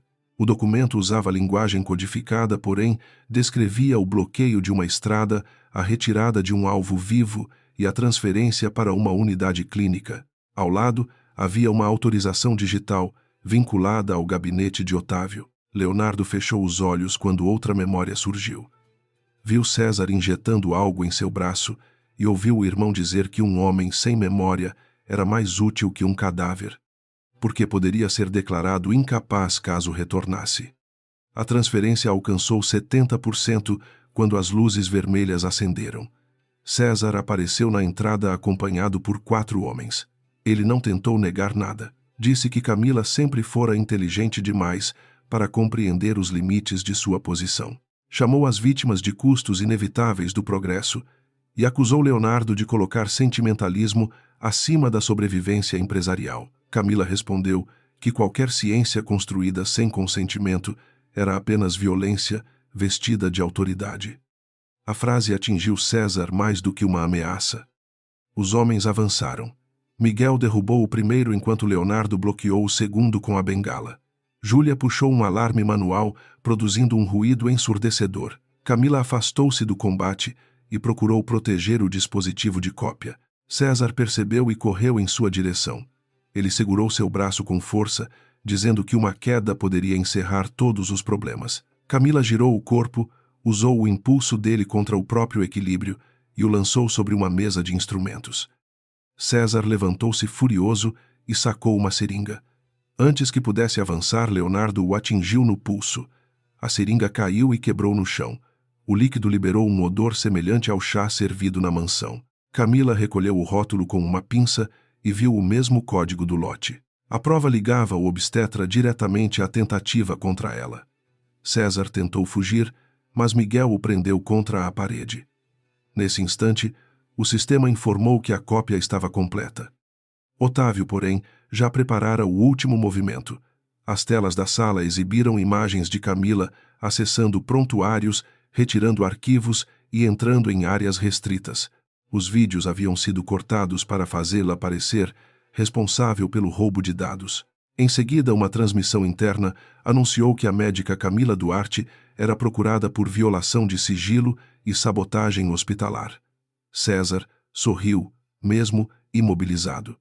Disse que a verdade pouco importava, quando a primeira versão alcançava o público antes das provas. Leonardo queria levar César diretamente à polícia, mas os agentes que chegaram ao subsolo apresentaram ordens assinadas pela administração interina. Em vez de prender o obstetra, exigiram que Camila entregasse o dispositivo e os acompanhasse. Miguel reconheceu 2 homens ligados à segurança privada de Otávio. Camila entendeu que não poderiam vencer pela força naquele espaço fechado. Entregou a eles um dispositivo vazio, escondendo o verdadeiro dentro do forro do colete. Leonardo seguiu sua decisão sem demonstrar surpresa. O grupo foi conduzido até um corredor principal, onde pacientes e funcionários observavam tudo através de portas entreabertas. Camila caminhou, com a cabeça erguida, embora o corpo pedisse descanso. Otávio apareceu no fim do corredor cercado por câmeras e declarou que lamentava ver a cunhada traindo a confiança do hospital. Ela não respondeu. Sabia que cada palavra seria editada. Ao passar por Helena, tocou discretamente o colete e depois o próprio coração. A diretora compreendeu que as provas ainda estavam seguras. Leonardo foi separado de Camila, sob a alegação de que precisava passar por avaliação médica. Antes que a porta se fechasse, ele disse que ninguém acreditaria naquela mentira por muito tempo. Camila respondeu que não precisavam de crença, mas de documentos preservados e testemunhas vivas. Otávio ouviu e percebeu que ainda não controlava tudo. A segurança levou Camila para uma sala administrativa usada como detenção improvisada. Sozinha, ela sentiu outra contração curta. Respirou fundo e protegeu o dispositivo escondido junto ao ventre. No outro lado do prédio, Helena conectou uma cópia parcial enviada por Miguel antes da captura. As imagens de César, os códigos dos lotes e a gravação da emboscada começaram a surgir na tela. Júlia, apesar do ferimento, confirmou a localização do servidor e identificou os sequestradores. A verdade ainda não estava pública, mas agora existia em mais de um lugar. Enquanto Otávio celebrava o controle do hospital, Camila compreendeu que a batalha entrara numa fase mais perigosa. Pela primeira vez, o inimigo acreditava que ela estava derrotada. A sala administrativa onde Camila estava detida tinha paredes de vidro fosco, uma mesa vazia e uma câmera apontada diretamente para sua cadeira. A contração diminuíra, mas o corpo ainda carregava o esforço dos túneis. Ela manteve a mão sobre o ventre e esperou recusando a água oferecida por um segurança desconhecido. Sabia que Otávio desejava vê-la assustada, talvez implorando por liberdade. Em vez disso, organizava mentalmente cada prova, cada testemunha e cada erro cometido por ele naquela madrugada. Pouco depois, 2 representantes do conselho entraram acompanhados por uma promotora que recebeu documentos preparados pela administração interina. Camila foi acusada de acessar prontuários sem autorização, subtrair dados sigilosos e causar risco aos pacientes durante o bloqueio. A promotora parecia desconfortável, mas precisava cumprir o procedimento. Camila ouviu tudo sem interromper. Quando lhe perguntaram se desejava declarar algo, respondeu que somente falaria diante de seu advogado e exigiu exame médico imediato, pois qualquer atraso poderia representar perigo ao bebê. Leonardo, separado em outro setor, recebeu uma ordem de suspensão provisória assinada por 6 conselheiros. O documento alegava incapacidade emocional, possível comprometimento neurológico e conflito de interesse por defender a esposa. Ele leu cada linha e percebeu a precisão da armadilha. Otávio não precisava provar que Leonardo perdera a razão. Bastava criar dúvida suficiente para impedir suas decisões. Ainda assim, o retorno dele já alterara o equilíbrio interno. E alguns conselheiros recusaram assinar. A divisão indicava que o poder do irmão começava a enfraquecer. Helena enfrentou os administradores no corredor e exigiu acesso a Camila como médica responsável. Quando tentaram impedir sua passagem, apresentou registros dos batimentos fetais e informou que qualquer recusa seria denunciada como negligência obstétrica. A ameaça funcionou. Ela entrou na sala acompanhada por Júlia, que trazia equipamentos portáteis. Camila comunicou discretamente que o verdadeiro dispositivo estava escondido no colete. Helena não demonstrou surpresa. Pediu que todos saíssem durante o exame e, longe da câmera, retirou o dispositivo e o guardou dentro de uma bolsa clínica lacrada. Os batimentos do bebê permaneciam estáveis, mas Camila apresentava pressão elevada e sinais de exaustão. Helena recomendou repouso, embora soubesse que não haveria descanso enquanto Otávio controlasse o hospital. Júlia informou em voz baixa que as cópias parciais já haviam sido enviadas a um servidor externo. O problema era a gravação completa, ainda presa no dispositivo. Sem ela, poderiam provar irregularidades, mas não a cadeia inteira de ordens. Camila pediu que o material fosse entregue a uma pessoa que Otávio jamais suspeitaria proteger provas. A escolha recaiu sobre Beatriz. A matriarca permanecia isolada numa capela pequena, longe das câmeras e dos assessores. Quando Helena a encontrou, ela parecia envelhecida por anos em poucas horas. Beatriz recebeu a bolsa sem entender o conteúdo, mas concordou em levá-la para fora do hospital, se surgisse uma oportunidade. Antes de partir, perguntou se Camila sobreviveria. Helena respondeu que a condição era controlável, desde que ninguém voltasse a interferir. A culpa atingiu Beatriz com mais força do que qualquer acusação. Otávio convocou uma coletiva interna e anunciou que Camila seria entregue às autoridades assim que recebesse alta. Também declarou que Leonardo permaneceria afastado até concluir avaliações médicas independentes. Diante das câmeras, apresentou-se como administrador responsável, protegendo pacientes contra uma conspiração familiar. Sua voz era firme, mas os dedos apertavam demais o púlpito. Ele sabia que César fora visto no subsolo e que Júlia continuava viva. Cada testemunha sobrevivente transformava sua narrativa numa estrutura cada vez mais frágil. Camila foi levada de volta ao quarto sob vigilância. Leonardo conseguiu entrar por uma porta lateral depois que Miguel distraiu os guardas. Ao vê-la, aproximou-se depressa, mas parou antes de tocá-la. Contou sobre a suspensão e admitiu que o conselho poderia mantê-lo afastado por semanas. Camila respondeu que o cargo não era a única forma de agir. Se ele dependesse da cadeira de presidente para enfrentar o irmão, então Otávio já teria vencido. Leonardo compreendeu que ela o chamava de volta ao homem, não ao bilionário. Ele explicou que ainda possuía aliados entre os auditores antigos médicos e funcionários afastados por Otávio. Poderia reunir depoimentos fora da estrutura formal, enquanto Helena preservaria os dados clínicos. Camila aprovou, mas alertou que qualquer movimento visível provocaria nova destruição de provas. Precisavam fazer Otávio acreditar que ela perdera coragem. Leonardo percebeu o rumo antes que ela terminasse. A ideia o assustou mais que o bloqueio dos túneis. Camila pretendia usar a própria vulnerabilidade como isca. Antes que discutissem o plano, Beatriz entrou sem anunciar. Trazia a bolsa clínica junto ao corpo e um envelope amarelado nas mãos. Pela primeira vez, não se aproximou como matriarca, mas como alguém que perdera o direito de exigir escuta. Pediu alguns minutos e fechou a porta. Leonardo permaneceu ao lado de Camila. Beatriz então confessou que Otávio a ameaçava havia meses. Ele possuía documentos sobre a morte do pai e afirmava que poderia incriminá-la como responsável pela dispensa da autópsia. Segundo Beatriz, na noite anterior à morte do marido, ela ouvira uma discussão no escritório. O patriarca acusava Otávio de autorizar testes ilegais e prometia denunciá-lo. Horas depois recebeu uma ligação, informando que ele sofrera um ataque cardíaco. César apresentou um laudo pronto e insistiu que uma autópsia destruiria a imagem da família. Beatriz, paralisada pelo medo e pela vergonha, assinou a dispensa. Mais tarde, Otávio usou aquela assinatura para convencê-la de que seria presa se falasse. A confissão não terminou ali. Quando Leonardo desapareceu, Otávio mostrou fotografias do carro destruído e afirmou que qualquer investigação profunda revelaria fraudes atribuídas ao irmão.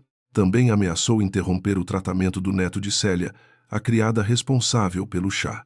Beatriz autorizou o bloqueio das contas de Camila porque acreditou que afastá-la da família a manteria viva. Ao dizer isso, sua voz se quebrou. Camila respondeu que abandono não era proteção. Era uma violência que apenas facilitara o trabalho de Otávio. Beatriz não tentou se defender. Entregou o envelope amarelado, contendo uma carta escrita pelo marido pouco antes da morte. Ele descrevia contratos suspeitos, mencionava César e afirmava que Otávio perdera qualquer limite moral. A carta não bastava como prova criminal, mas confirmava que o patriarca pretendia agir. Leonardo leu em silêncio, reconhecendo a caligrafia. Camila observou a dor atravessar seu rosto e compreendeu que ele enterrava o pai pela segunda vez. Agora, sabendo que a morte talvez tivesse sido planejada dentro da própria casa. A matriarca também revelou possuir uma gravação de voz feita por acaso durante a discussão. O arquivo estava num telefone antigo, escondido no cofre da mansão. Ela nunca o entregara por medo. Otávio desconhecia sua existência, mas verificava frequentemente o cofre. Camila percebeu que aquela gravação poderia se tornar o centro da armadilha. Se Beatriz fingisse permanecer submissa e dissesse que estava pronta para destruir a prova, Otávio talvez aparecesse pessoalmente, levando documentos originais para garantir o silêncio definitivo. Leonardo recusou de imediato. Disse que Camila não participaria de encontro algum, muito menos estando grávida e sob ameaça. O quarto mergulhou numa tensão mais dolorosa que qualquer discussão anterior. Camila esperou que ele terminasse, e então lembrou a promessa feita poucas horas antes. Ele não decidiria por ela. Leonardo respondeu que não se tratava de controle, mas de risco concreto. Camila sustentou o olhar e afirmou que o medo dele era legítimo. Porém, não podia se transformar novamente numa prisão construída em nome do amor.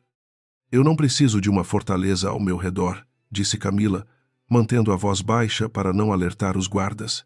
Preciso de um marido que confie em minha inteligência quando o perigo chega. Se você me esconder, Otávio encontrará outra pessoa para ferir. Se lutarmos juntos, podemos obrigá-lo a mostrar o que ainda guarda. Leonardo fechou os olhos por um instante. Cada palavra atingia a parte dele que ainda confundia proteção com autoridade. Quando os abriu, a resistência havia cedido lugar a uma preocupação disciplinada. Eles construíram o plano sobre 3 camadas. Beatriz informaria Otávio de que Camila aceitava renunciar à herança e retirar as acusações. Camila exigiria, em troca, dinheiro suficiente para deixar o país e garantias médicas para o parto. Otávio acreditaria que a pressão vencera. Leonardo permaneceria oficialmente suspenso e fora de vista, enquanto Miguel organizaria vigilância independente. Helena prepararia uma sala segura próxima ao local do encontro, pronta para intervir diante de qualquer alteração na gravidez. A parte mais delicada envolvia os documentos. Camila pediria a Otávio que trouxesse os termos originais de renúncia, os registros patrimoniais e a prova de que as investigações seriam encerradas. Na verdade, queria obrigá-lo a reunir papéis que normalmente permaneceriam separados. Beatriz acrescentaria que só destruiria a gravação do patriarca depois de receber proteção para si. Otávio, movido pela arrogância, tentaria controlar tudo pessoalmente. Camila conhecia homens como ele. Acreditavam que o medo dos outros era uma forma de lealdade. Leonardo pediu que usassem outra pessoa no lugar de Camila. Ela explicou que Otávio jamais exporia documentos decisivos diante de um intermediário. Ele precisava vê-la humilhada, assinando a derrota diante dele. Era essa necessidade emocional que os permitiria capturar sua confissão. Beatriz confirmou que o filho sempre prolongava a vitória quando podia obrigar alguém a reconhecer sua superioridade. A crueldade dele não era apenas instrumento, era vaidade. E a vaidade fazia homens inteligentes cometerem erros que nenhum cálculo financeiro previa. Enquanto o plano avançava, a promotora retornou com uma ordem, permitindo que Camila permanecesse no hospital sob custódia médica. A acusação ainda existia, mas as imagens do sequestro de Júlia começavam a contradizer a versão oficial. Helena entregou um relatório mostrando sinais de violência e confirmou que César estava envolvido. A promotora prometeu revisar o caso, embora não pudesse agir sem acesso às gravações completas. Camila percebeu que o tempo trabalhava contra ambos os lados. Quem apresentasse primeiro uma narrativa incontestável controlaria a reação pública. César, mantido numa sala protegida por homens de Otávio, enviou um pedido para falar com Leonardo. Miguel suspeitou de armadilha, mas Leonardo aceitou ouvir por uma câmera segura. O obstetra apareceu com o rosto ferido e a arrogância ainda intacta. Disse que Otávio planejava culpá-lo por tudo e perguntou quanto valeria seu testemunho. Leonardo respondeu que vidas não eram moeda. César riu e afirmou que idealismo não sobrevivia a tribunais. Mesmo assim, revelou que existiam contratos assinados diretamente por Otávio, guardados num arquivo particular. Camila perguntou onde ficava o arquivo. César recusou responder sem garantia de imunidade. Ela então citou os lotes encontrados às pacientes mortas e a seringa usada contra ela. Disse que ele não negociava liberdade, apenas decidia se seria lembrado como cúmplice silencioso ou como o homem que finalmente ajudou a interromper o esquema. César desviou os olhos. Pela primeira vez percebeu que Otávio já o considerava descartável. Antes de encerrar a chamada, murmurou que os documentos originais viajavam sempre numa pasta preta com fecho de prata. A informação reforçou a estratégia. Beatriz enviou uma mensagem ao filho, dizendo que Camila estava quebrada. Leonardo perdera o cargo e todos desejavam evitar escândalo. Otávio respondeu em menos de 5 minutos. Concordou em negociar, mas exigiu que Camila fosse sozinha a uma ala administrativa desativada no fim da tarde. Ela deveria assinar a renúncia e entregar qualquer cópia dos arquivos. Beatriz mostrou a resposta. Leonardo reconheceu o hábito do irmão de marcar encontros em locais controlados por câmeras privadas. Miguel examinou a ala e descobriu 2 saídas ocultas além de um sistema de gravação separado. Otávio provavelmente pretendia filmar apenas a assinatura, eliminando o restante. Camila sugeriu que usassem o próprio sistema contra ele. Júlia conhecia a instalação e poderia redirecionar o sinal para um servidor externo. Helena prepararia um monitor fetal discreto sob a roupa de Camila, permitindo acompanhar sua condição à distância. Cada detalhe reduzia o risco, mas nenhum deles podia eliminá-lo completamente. No início da tarde, Leonardo encontrou Camila sozinha junto à janela. A cidade parecia tranquila, indiferente à guerra escondida dentro do hospital. Ele pediu perdão não pelo desaparecimento cuja violência também sofrera, mas pela forma como retornara, acreditando que podia reparar tudo com poder. Camila respondeu que ainda não sabia se o casamento sobreviveria, contudo reconhecia que ele começava a escutar. Leonardo disse que aceitaria qualquer decisão depois que ela e o bebê estivessem seguros. Pela primeira vez, sua promessa não exigia recompensa. Camila tocou a cicatriz junto à têmpora dele com delicadeza. O gesto não era perdão completo, mas continha algo que ambos haviam evitado nomear. Ela confessou que o amor não desaparecera durante os meses de luto. Apenas se misturara à raiva, tornando-se difícil de reconhecer. Leonardo segurou sua mão sem apertar. Disse que não pediria que ela separasse essas emoções antes do tempo. O silêncio seguinte foi íntimo, não vazio. Por alguns segundos eles voltaram a respirar no mesmo ritmo. Beatriz entrou com roupas simples para Camila e informou que o carro de Otávio chegara ao estacionamento privativo. Câmeras externas mostraram uma pasta preta, com fecho de prata, nas mãos de um assessor. O inimigo aceitara a isca. Camila vestiu o casaco que esconderia o monitor fetal e guardou um pequeno transmissor no colarinho. Helena verificou sua pressão e alertou que o encontro não poderia se prolongar. Camila prometeu sair ao primeiro sinal de contração regular, mesmo que as provas ainda não estivessem completas. Antes de partir, Leonardo entregou-lhe a própria aliança, não como símbolo de posse, mas como sinal combinado. Se Camila girasse o anel 2 vezes, Miguel entraria imediatamente mesmo sem confissão. Ela colocou a joia no dedo ao lado da sua e sentiu o peso de tudo que permanecia entre eles. Leonardo não disse para que tivesse cuidado. Apenas confirmou que confiava em sua decisão e estaria perto. A diferença entre proteção e parceria finalmente se tornava visível. Camila seguiu pelo corredor acompanhada por Beatriz, enquanto guardas de Otávio observavam de longe. A matriarca mantinha o rosto frio, desempenhando o papel de mulher disposta a sacrificar a nora para salvar o nome da família. Por dentro tremia. Camila percebeu e segurou seu braço por um instante.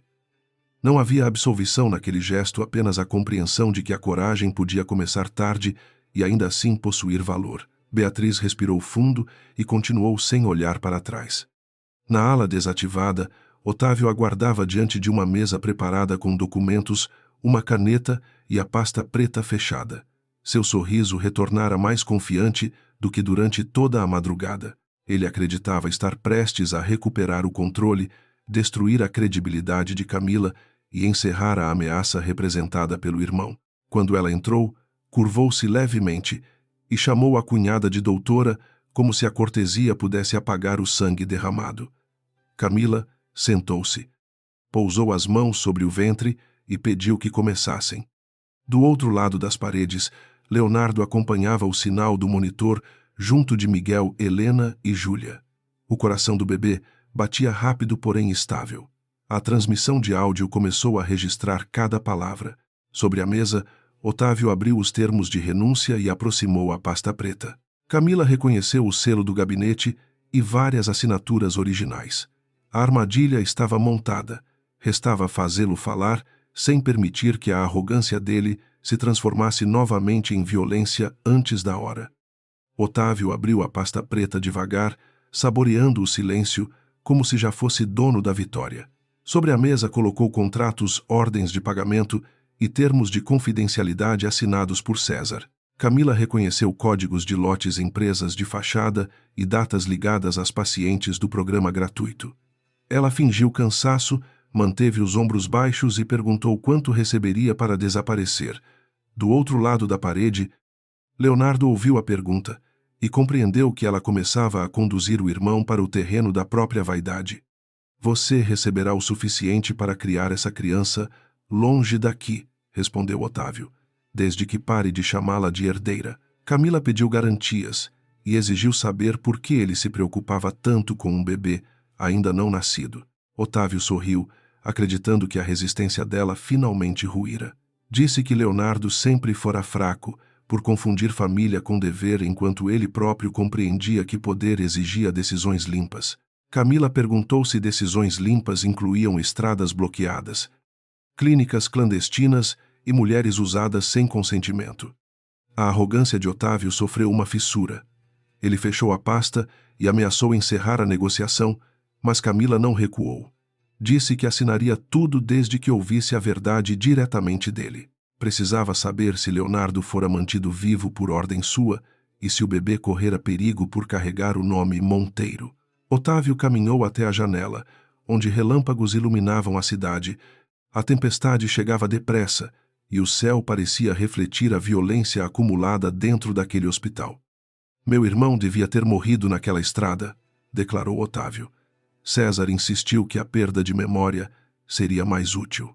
Quanto ao seu filho, bastava impedir que nascesse. Camila sentiu o coração acelerar, mas manteve o rosto imóvel. O monitor escondido sob sua roupa transmitia cada alteração para Helena.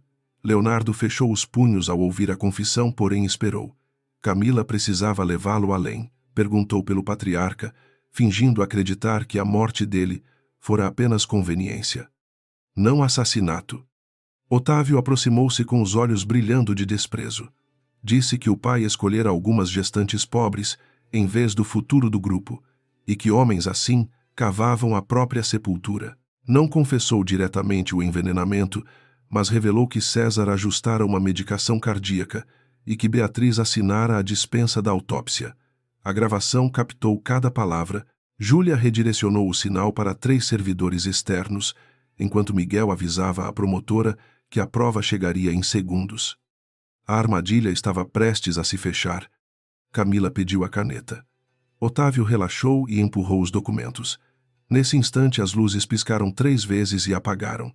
Um trovão sacudiu as janelas, seguido pelo ruído dos geradores tentando assumir a carga. O sistema de emergência falhou no setor administrativo, mergulhando a sala numa escuridão cortada apenas pelos relâmpagos.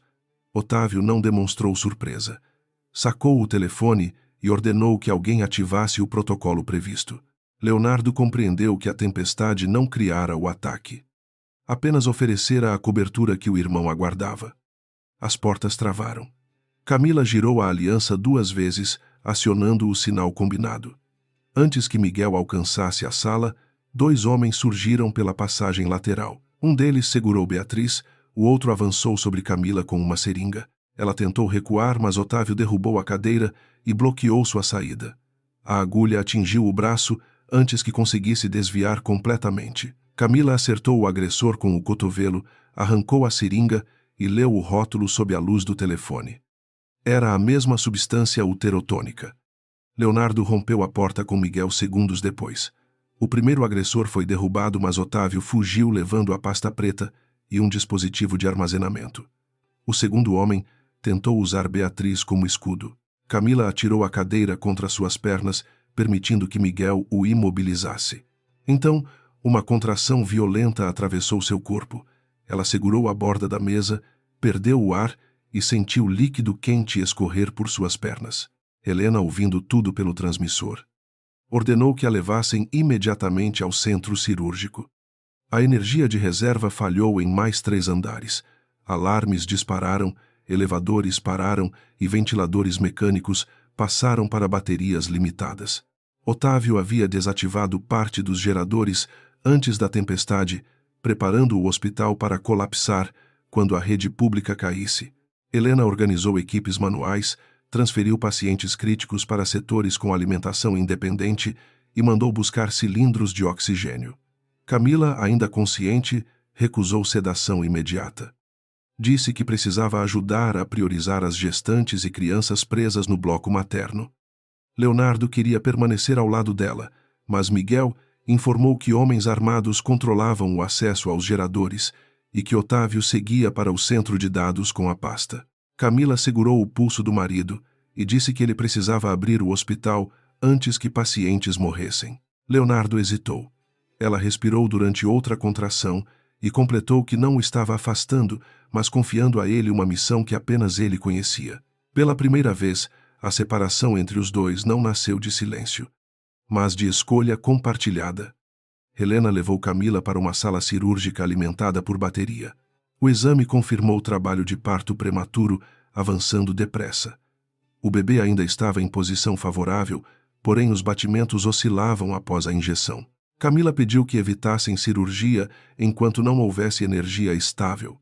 Se a bateria terminasse durante o procedimento, o risco seria ainda maior. Helena concordou e chamou Júlia, que, apesar do ferimento, assumiu o posto ao lado da paciente. Juntas, começaram a preparar um parto de emergência com recursos mínimos. Nos corredores, Leonardo liderou Miguel e 4 agentes leais pela escada central. O primeiro andar estava bloqueado por carrinhos de metal e homens contratados por Otávio. Leonardo usou o sistema de incêndio para liberar fumaça de água, reduzindo a visibilidade dos adversários. Miguel avançou pelo lado oposto e desarmou 2 deles. A perna de Leonardo quase cedeu durante o confronto, mas ele continuou. Cada gemido dos pacientes no escuro lembrava que aquela batalha não era mais pela família, e sim por centenas de vidas. No setor de terapia intensiva, enfermeiros ventilavam pacientes manualmente. Leonardo reconheceu o engenheiro Raul, afastado meses antes, por denunciar falhas nos geradores. Raul revelou que Otávio instalara um controle remoto capaz de desligar o sistema por zonas. O comando principal ficava no subsolo perto do centro de dados. Para restabelecer tudo, alguém precisaria reiniciar fisicamente 3 painéis em sequência. Leonardo dividiu a equipe. Miguel seguiria para o primeiro painel. Raul para o segundo, enquanto ele enfrentaria o acesso mais protegido junto ao servidor. Camila ouvia os alarmes distantes enquanto as contrações se tornavam regulares e profundas. Mesmo em dor, orientou Júlia a verificar uma paciente da sala vizinha que entrara em sofrimento fetal. Helena protestou, mas Camila explicou que o monitor daquela mulher emitia um padrão perigoso. Júlia confirmou a queda dos batimentos e iniciou medidas de emergência. A observação salvou minutos preciosos. Camila compreendeu que sua própria luta não poderia apagar as outras mães. O hospital precisava continuar cuidando, mesmo cercado por homens que haviam traído sua missão. Beatriz apareceu na porta da sala, com o rosto ferido, e recusou-se a sair. Disse que passara a vida acreditando que preservar o nome Monteiro justificava qualquer silêncio. Agora ajudaria a preservar vidas, mesmo que o nome desaparecesse. Helena colocou um avental em suas mãos e pediu que organizasse com pressas água e iluminação portátil. A matriarca obedeceu sem hesitar. Camila observou aquela transformação sem oferecer perdão, mas reconheceu que Beatriz finalmente escolhera agir quando fugir seria mais fácil. No subsolo, Leonardo encontrou César tentando abrir o centro de dados para Otávio. O obstetra fora solto pelos próprios cúmplices, porém percebera tarde demais que seria abandonado. Ao ver, Leonardo levantou as mãos e ofereceu a senha em troca de proteção. Leonardo respondeu que proteção não significava impunidade. César aceitou e revelou o código, depois indicou uma rota usada por Otávio para alcançar o heliponto. Antes que pudessem avançar, tiros atingiram a porta metálica.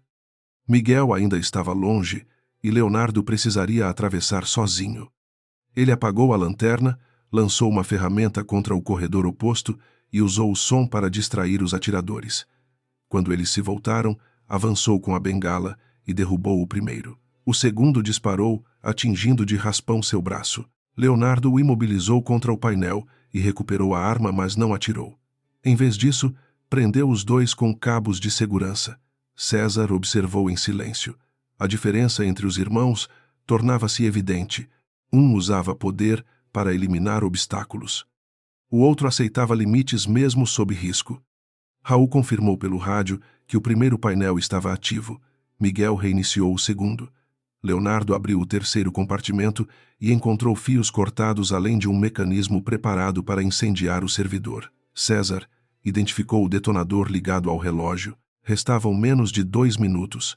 Leonardo poderia perseguir Otávio ou impedir a destruição dos dados e da energia. Escolheu o painel. Com instruções de Raul, refez a conexão, isolou o detonador e pressionou o comando manual no instante em que a contagem chegava aos últimos segundos. As luzes voltaram por setores. Primeiro a terapia intensiva, depois o bloco materno e, por fim, o centro cirúrgico. Um coro de equipamentos reiniciados percorreu o hospital. Helena aproveitou a energia para repetir os exames e constatou que o bebê apresentava sinais crescentes de sofrimento. A substância acelerara demais o trabalho de parto. Não havia mais tempo para esperar. Camila concordou com a intervenção necessária, mas pediu que mantivessem a transmissão de áudio aberta. Queria que Leonardo ouvisse a voz dela mesmo distante. Júlia conectou o sistema de comunicação interna ao servidor externo. Ao mesmo tempo, as provas gravadas na sala de negociação foram enviadas à promotora, à polícia e a jornalistas selecionados por Miguel. A confissão de Otávio começou a circular antes que ele alcançasse o heliponto. Telas de vários corredores exibiram trechos dos documentos e a voz dele, admitindo a emboscada e a tentativa contra o bebê. Funcionários que ainda obedeciam às ordens da presidência interina baixaram as armas ou abandonaram os postos. Leonardo recebeu a mensagem de que a transmissão pública funcionara. Também ouviu Camila respirar com dificuldade pelo canal interno. Helena informou que o parto aconteceria imediatamente. Ele começou a subir pela escada de emergência, mas Miguel avisou que Otávio carregava o dispositivo com a cópia completa dos contratos e tentava chegar ao telhado. Sem aquele arquivo, parte da rede financeira poderia permanecer oculta. Leonardo parou no meio do lance. Acima dele estava o irmão. 3 andares abaixo, Camila chamava seu nome entre as contrações. Na sala cirúrgica, Camila lutava para manter o controle do próprio corpo. Helena guiava cada movimento enquanto Júlia monitorava o bebê e Beatriz segurava a luz de apoio. Entre uma onda de dor e outra, Camila pediu que a equipe não tratasse seu filho como herdeiro símbolo ou prova. Ele era apenas uma criança tentando nascer. A frase atravessou Beatriz como uma condenação e uma lição. Pela primeira vez, a matriarca compreendeu quanto sofrimento fora criado por transformar sangue em instrumento de poder. No telhado, Otávio alcançou o heliponto, mas a tempestade impedia qualquer decolagem segura. Mesmo assim, ordenou ao piloto que preparasse a aeronave, segurava a pasta contra o peito e ameaçava destruir o dispositivo caso alguém se aproximasse. Viaturas cercavam o hospital, porém o acesso ao teto ainda estava bloqueado. Miguel informou a Leonardo que poderia persegui-lo imediatamente. Helena, ao mesmo tempo, avisou pelo canal que os batimentos do bebê caíam e que Camila enfrentava risco de hemorragia. Leonardo apoiou a testa na parede fria. Durante toda a vida fora treinado para escolher o patrimônio, o cargo e a vitória pública. Otávio contava com isso. Esperava que o irmão subisse, transformando a fuga numa última disputa entre homens, enquanto Camila enfrentava sozinha o momento mais perigoso. Leonardo olhou para a escada que levava ao telhado e depois para o andar cirúrgico. A resposta surgiu com uma clareza dolorosa. A justiça precisava de provas, mas sua família precisava de presença. Ele entregou a arma a Miguel e mandou que ninguém arriscasse a vida pelo dispositivo. As cópias já distribuídas bastavam para iniciar prisões e auditorias. Otávio não escaparia da tempestade nem do cerco. Então Leonardo desceu, ignorando a dor na perna e o sangue no braço. No telhado, o irmão percebeu pelas câmeras que não seria perseguido e gritou de raiva. Sua maior humilhação não era perder o império. Era descobrir que deixara de ser o centro das decisões de Leonardo. Quando Leonardo entrou na sala cirúrgica, Camila estava exausta, com lágrimas misturadas ao suor. Ele se aproximou apenas quando Helena permitiu e segurou sua mão. Camila perguntou pela pasta. Leonardo respondeu que escolhera ficar. Ela entendeu tudo sem precisar de explicação.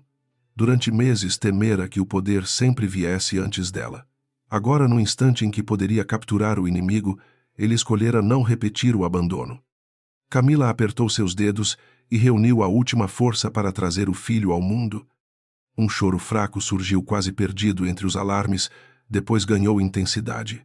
Júlia envolveu o bebê e mostrou a Camila por poucos segundos, antes de levá-lo para a avaliação. Leonardo chorou em silêncio. Helena, porém, não permitiu alívio completo. O sangramento de Camila aumentava e sua pressão começava a cair. A equipe iniciou medidas de controle enquanto o monitor emitia alertas rápidos. Leonardo permaneceu ao lado dela, repetindo que não iria embora. Camila tentou responder, mas sua visão escureceu antes que conseguisse formar as palavras. No telhado, Otávio viu as luzes das viaturas refletidas na chuva e percebeu que o hospital inteiro ouvira sua voz. O piloto recusou decolar. Sem saída, ele correu em direção à estrutura de manutenção, levando a pasta e o dispositivo. Miguel subia com os agentes, mas as portas haviam sido bloqueadas por dentro. Abaixo deles, Leonardo segurava a mão inconsciente de Camila, enquanto médicos lutavam para conter a hemorragia. A criança respirava. A mãe ainda corria perigo. E o último confronto aguardava o amanhecer. A hemorragia não cedia, e o centro cirúrgico permanecia envolvido por uma tensão que nenhum alarme conseguia medir. Helena ordenou transfusão imediata, ajustou medicamentos e pediu que Leonardo continuasse falando com Camila mesmo inconsciente. Ele segurava a mão dela com cuidado, sentindo a pele esfriar. Perto dali, o recém-nascido recebia oxigênio e aquecimento. Seu choro irregular atravessava a sala como uma promessa frágil, obrigando todos a lutar mais um minuto. Leonardo repetiu. O nome de Camila, contou que o filho respirava e prometeu que nenhuma decisão seria tomada sem ela outra vez. As palavras não eram dirigidas apenas à mulher adormecida. Eram uma confissão diante de si mesmo. Durante anos ele acreditara que liderança significava suportar tudo em silêncio e resolver perigos sem dividir o peso. Naquela madrugada compreendeu que o silêncio também podia ferir e que amar alguém exigia confiança suficiente para permanecer vulnerável ao lado dela. No telhado, Otávio alcançou a estrutura de manutenção e tentou abrir uma passagem para o edifício vizinho. A chuva tornava o metal escorregadio e o vento empurrava seu corpo contra a grade. Miguel subia com 2 agentes, mas encontrou a porta principal travada. Otávio acreditou possuir alguns minutos para apagar o dispositivo e destruir a pasta. Não percebeu que Camila, antes do encontro, havia pedido a Júlia acesso ao sistema de controle das portas técnicas. Mesmo sedada, Camila deixara uma instrução simples, programada no servidor externo. Se o transmissor perdesse contato durante uma emergência, todas as saídas do heliponto seriam bloqueadas e o elevador de serviço desceria automaticamente ao térreo. Júlia ativou o comando assim que Helena confirmou a estabilização temporária. No alto do prédio, luzes vermelhas acenderam ao redor de Otávio. As portas fecharam uma após outra, transformando a rota de fuga numa gaiola construída pela mulher que ele julgara vencida.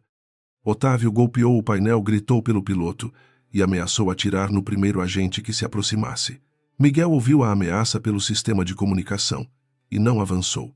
Pediu que ele largasse a arma e entregasse os documentos. Otávio respondeu que todos os envolvidos cairiam com ele, incluindo conselheiros médicos e políticos que haviam lucrado com o programa. Sem perceber, falava diante das câmeras reativadas por Júlia. Cada nome citado era transmitido à promotora e gravado em servidores independentes. A arrogância transformou o medo em confissão. Otávio declarou que o pai fora eliminado porque pretendia denunciar os contratos que Leonardo sobrevivera apenas por um erro de César e que Camila teria perdido o bebê se a dose correta tivesse sido administrada. Miguel manteve a voz neutra, incentivando-o a continuar. No centro cirúrgico, Leonardo ouviu parte da transmissão por um aparelho deixado sobre a mesa. Não abandonou Camila. Sabia que o irmão já não controlava a própria queda. Helena conseguiu reduzir o sangramento depois de longos minutos, mas a pressão de Camila permanecia baixa. A equipe continuou trabalhando enquanto Leonardo observava cada movimento, incapaz de oferecer algo além de presença. Então os dedos dela reagiram levemente dentro de sua mão. Ele chamou seu nome. Camila abriu os olhos por um instante e perguntou pelo bebê. Leonardo respondeu que era um menino pequeno, forte e teimoso. Um sorriso fraco surgiu antes que ela voltasse a adormecer sob os efeitos da medicação. A notícia de que Camila estava viva chegou ao posto de segurança junto com a ordem judicial para prender Otávio César e os administradores envolvidos. A promotora utilizara as gravações transmitidas durante a tempestade, os relatórios toxicológicos e os arquivos copiados do servidor.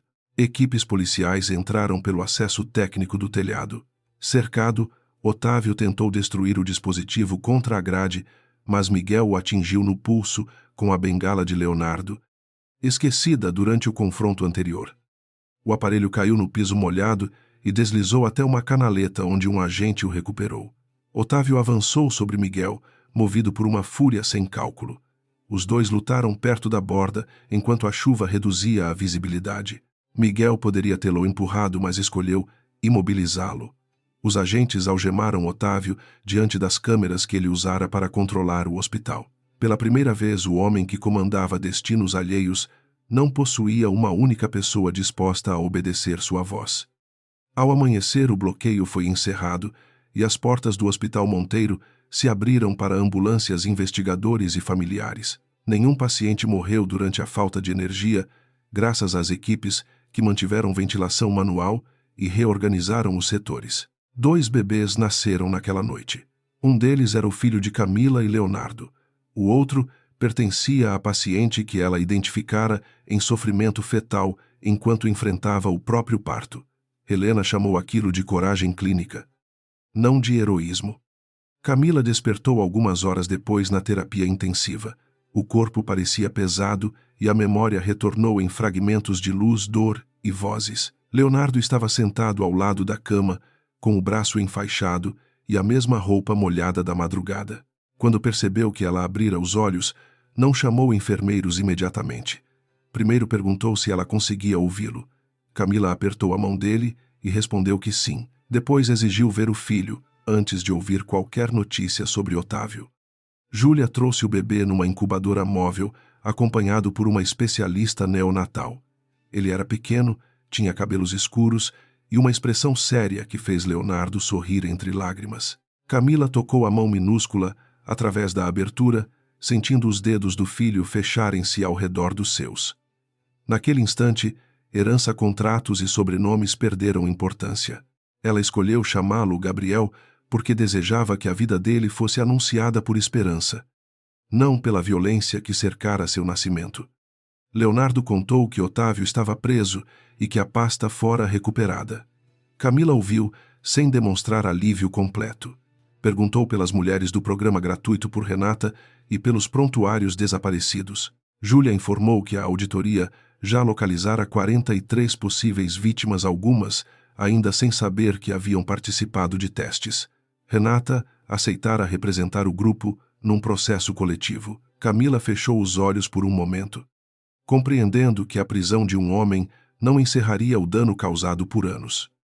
Nas semanas seguintes, o hospital tornou-se cenário de buscas, depoimentos e afastamentos. César decidiu colaborar depois de perceber que Otávio o abandonara. Entregou registros sobre a medicação do patriarca, a clínica clandestina e os pagamentos destinados a funcionários. Sua cooperação reduziu parte da pena, mas não apagou sua responsabilidade. Beatriz prestou depoimento público e admitiu que o medo a transformara em cúmplice silenciosa. Ao invés de pedir compreensão, aceitou responder pelas decisões que ajudaram a proteger o esquema. Otávio tentou alegar perseguição familiar e incapacidade temporária durante a tempestade. As provas, porém, formavam uma sequência impossível de desmontar. Havia confissões gravadas, ordens digitais, contratos originais, resultados toxicológicos e testemunhos de pacientes. Também existia o relatório da emboscada contra Leonardo e o registro dos medicamentos usados para manter sua memória confusa. Meses depois, ele foi condenado por tentativa de homicídio, sequestro, fraude e corrupção, experimentação ilegal e participação na morte do próprio pai. A queda de Otávio atingiu empresas clínicas e gabinetes que lucravam com o silêncio. Conselheiros foram afastados, médicos perderam licenças e contas clandestinas financiaram um fundo de reparação às vítimas. Camila insistiu para que nenhuma indenização dependesse de acordos de confidencialidade. As mulheres poderiam falar, processar e exigir mudanças sem devolver um único centavo. Leonardo apoiou a decisão, mesmo quando advogados alertaram que o nome Monteiro sofreria danos permanentes. Ele respondeu que reputação construída sobre medo merecia desaparecer. Durante a recuperação, Camila recusou assumir qualquer cargo por direito conjugal. Aceitou coordenar temporariamente uma comissão clínica, apenas depois de receber autonomia formal, equipe escolhida por concurso e fiscalização externa. O novo centro materno passou a oferecer acompanhamento gratuito, com consentimento claro e participação de representantes das comunidades atendidas. Renata tornou-se conselheira das pacientes, garantindo que nenhuma linguagem técnica escondesse riscos. O hospital começava a mudar, não por causa de uma família poderosa, mas porque vítimas finalmente possuíam voz. Leonardo renunciou ao controle absoluto do grupo e dividiu a administração entre profissionais independentes. Muitos investidores chamaram a decisão de fraqueza. Ele considerou o comentário familiar demais para incomodá-lo. Pela primeira vez, não precisava demonstrar poder a homens que confundiam domínio com competência. Continuou como diretor estratégico, sujeito às mesmas auditorias que exigia dos outros. Camila observou aquela transformação com cautela. Ela sabia que arrependimento verdadeiro não vivia em discursos, mas em escolhas repetidas quando ninguém estava olhando. Beatriz vendeu parte de suas propriedades e destinou o dinheiro ao fundo das vítimas. Mudou-se da mansão para uma casa menor e começou terapia, recusando o papel de matriarca intocável que exercera durante décadas. Visitava Gabriel apenas quando Camila permitia. Nunca exigia segurá-lo. Na primeira vez em que recebeu autorização, chorou sem fazer promessas. Camila não ofereceu perdão completo, mas reconheceu que a responsabilidade podia abrir um caminho onde antes existia apenas culpa e silêncio. 3 meses depois, Gabriel deixou o acompanhamento neonatal sem sequelas graves. Camila o levou para casa numa manhã clara, acompanhada por Leonardo e Júlia. Não voltaram para a antiga mansão. Escolheram uma residência discreta perto do hospital, com janelas largas e nenhum retrato de antepassados vigiando as paredes. Camila queria que o filho crescesse sem aprender que sobrenome era destino. Leonardo concordou e transformou um dos quartos em biblioteca, deixando o maior espaço para os brinquedos que ainda viriam. A convivência não apagou as feridas do casamento. Havia noites em que Leonardo acordava assustado, acreditando estar novamente preso na clínica. Em outras, Camila sonhava que ele desaparecera e verificava todas as portas antes de voltar a dormir. Eles procuraram ajuda profissional e aprenderam a falar antes que o medo se convertesse em decisão. O amor retornou devagar, sem a pressa dos finais perfeitos. Era menos brilhante que antes, porém mais honesto, sustentado por limites. Perguntas e respostas difíceis. Numa tarde de inverno, Camila encontrou Leonardo no jardim do novo centro materno. Ele observava mães caminhando com seus filhos entre árvores recém-plantadas. Gabriel dormia em seus braços, protegido por uma manta azul. Leonardo pediu que ela se aproximasse e entregou o bebê a Júlia, que aguardava sorrindo. Depois retirou do bolso a aliança que Camila deixara guardada durante a recuperação. Não havia fotógrafos, conselheiros ou funcionários importantes ao redor. Apenas pessoas comuns vivendo vidas que o hospital quase destruíra. Leonardo ajoelhou-se diante dela pela segunda vez. Na primeira, fizera aquilo para reconhecer publicamente a esposa que sua família tentara apagar. Agora não usou título algum, disse que Camila não lhe devia retorno, perdão ou continuidade. Perguntou apenas se ela permitiria que ele permanecesse ao lado dela, construindo uma família onde nenhuma proteção fosse imposta e nenhuma verdade fosse escondida. Camila ouviu, sem interromper. Seus olhos se encheram de lágrimas, mas sua voz permaneceu firme quando respondeu. Eu não quero o homem que voltou para salvar uma esposa indefesa, disse Camila. Quero o homem que aprendeu a caminhar ao lado de uma mulher capaz de salvar a si mesma. Leonardo afirmou que era exatamente esse homem que tentava se tornar. Camila pediu que ele se levantasse. Quando ficou diante dela, colocou a aliança em sua mão, não no próprio dedo. Disse que poderiam começar novamente, mas cada promessa seria escolhida pelos dois, todos os dias. Eles se beijaram sob a sombra das árvores, sem aplausos ou celebrações. Júlia afastou-se com Gabriel para oferecer privacidade, embora sorrisse ao ouvir o bebê acordar e reclamar. Camila riu contra o rosto de Leonardo. Era a primeira risada sem culpa desde o desaparecimento. Não significava que o passado deixara de existir. Significava que já não possuía autoridade absoluta sobre o futuro. O casal voltou para o prédio lado a lado com Gabriel entre eles e nenhuma distância mantida por segredo. Um ano depois, o Centro Materno recebeu reconhecimento nacional por transparência, segurança e participação das pacientes. Camila recusou homenagens individuais e dedicou os resultados às mulheres que haviam sido tratadas como números. Renata discursou na cerimônia, lembrando que justiça não era apenas ver culpados presos, mas garantir que o mesmo abuso não encontrasse outra vítima. Leonardo permaneceu na plateia segurando Gabriel. Não procurou o lugar central. Aprendera que apoiar alguém também podia significar não ocupar a luz destinada a ela. Na prisão, Otávio recebeu a notícia sobre o centro e rasgou o jornal que mostrava Camila inaugurando uma nova unidade. Continuava incapaz de compreender por que perdera. Acreditava que faltara lealdade, sorte ou crueldade suficiente. Jamais admitiu que sua derrota começara quando subestimou uma mulher cansada, grávida e abandonada num saguão. Sua arrogância o impedira de perceber que coragem não dependia de cargo, riqueza ou força física. Dependia da decisão de continuar lúcido quando o medo exigia submissão. Ao entardecer, Camila saiu do hospital e encontrou Leonardo esperando com Gabriel no colo.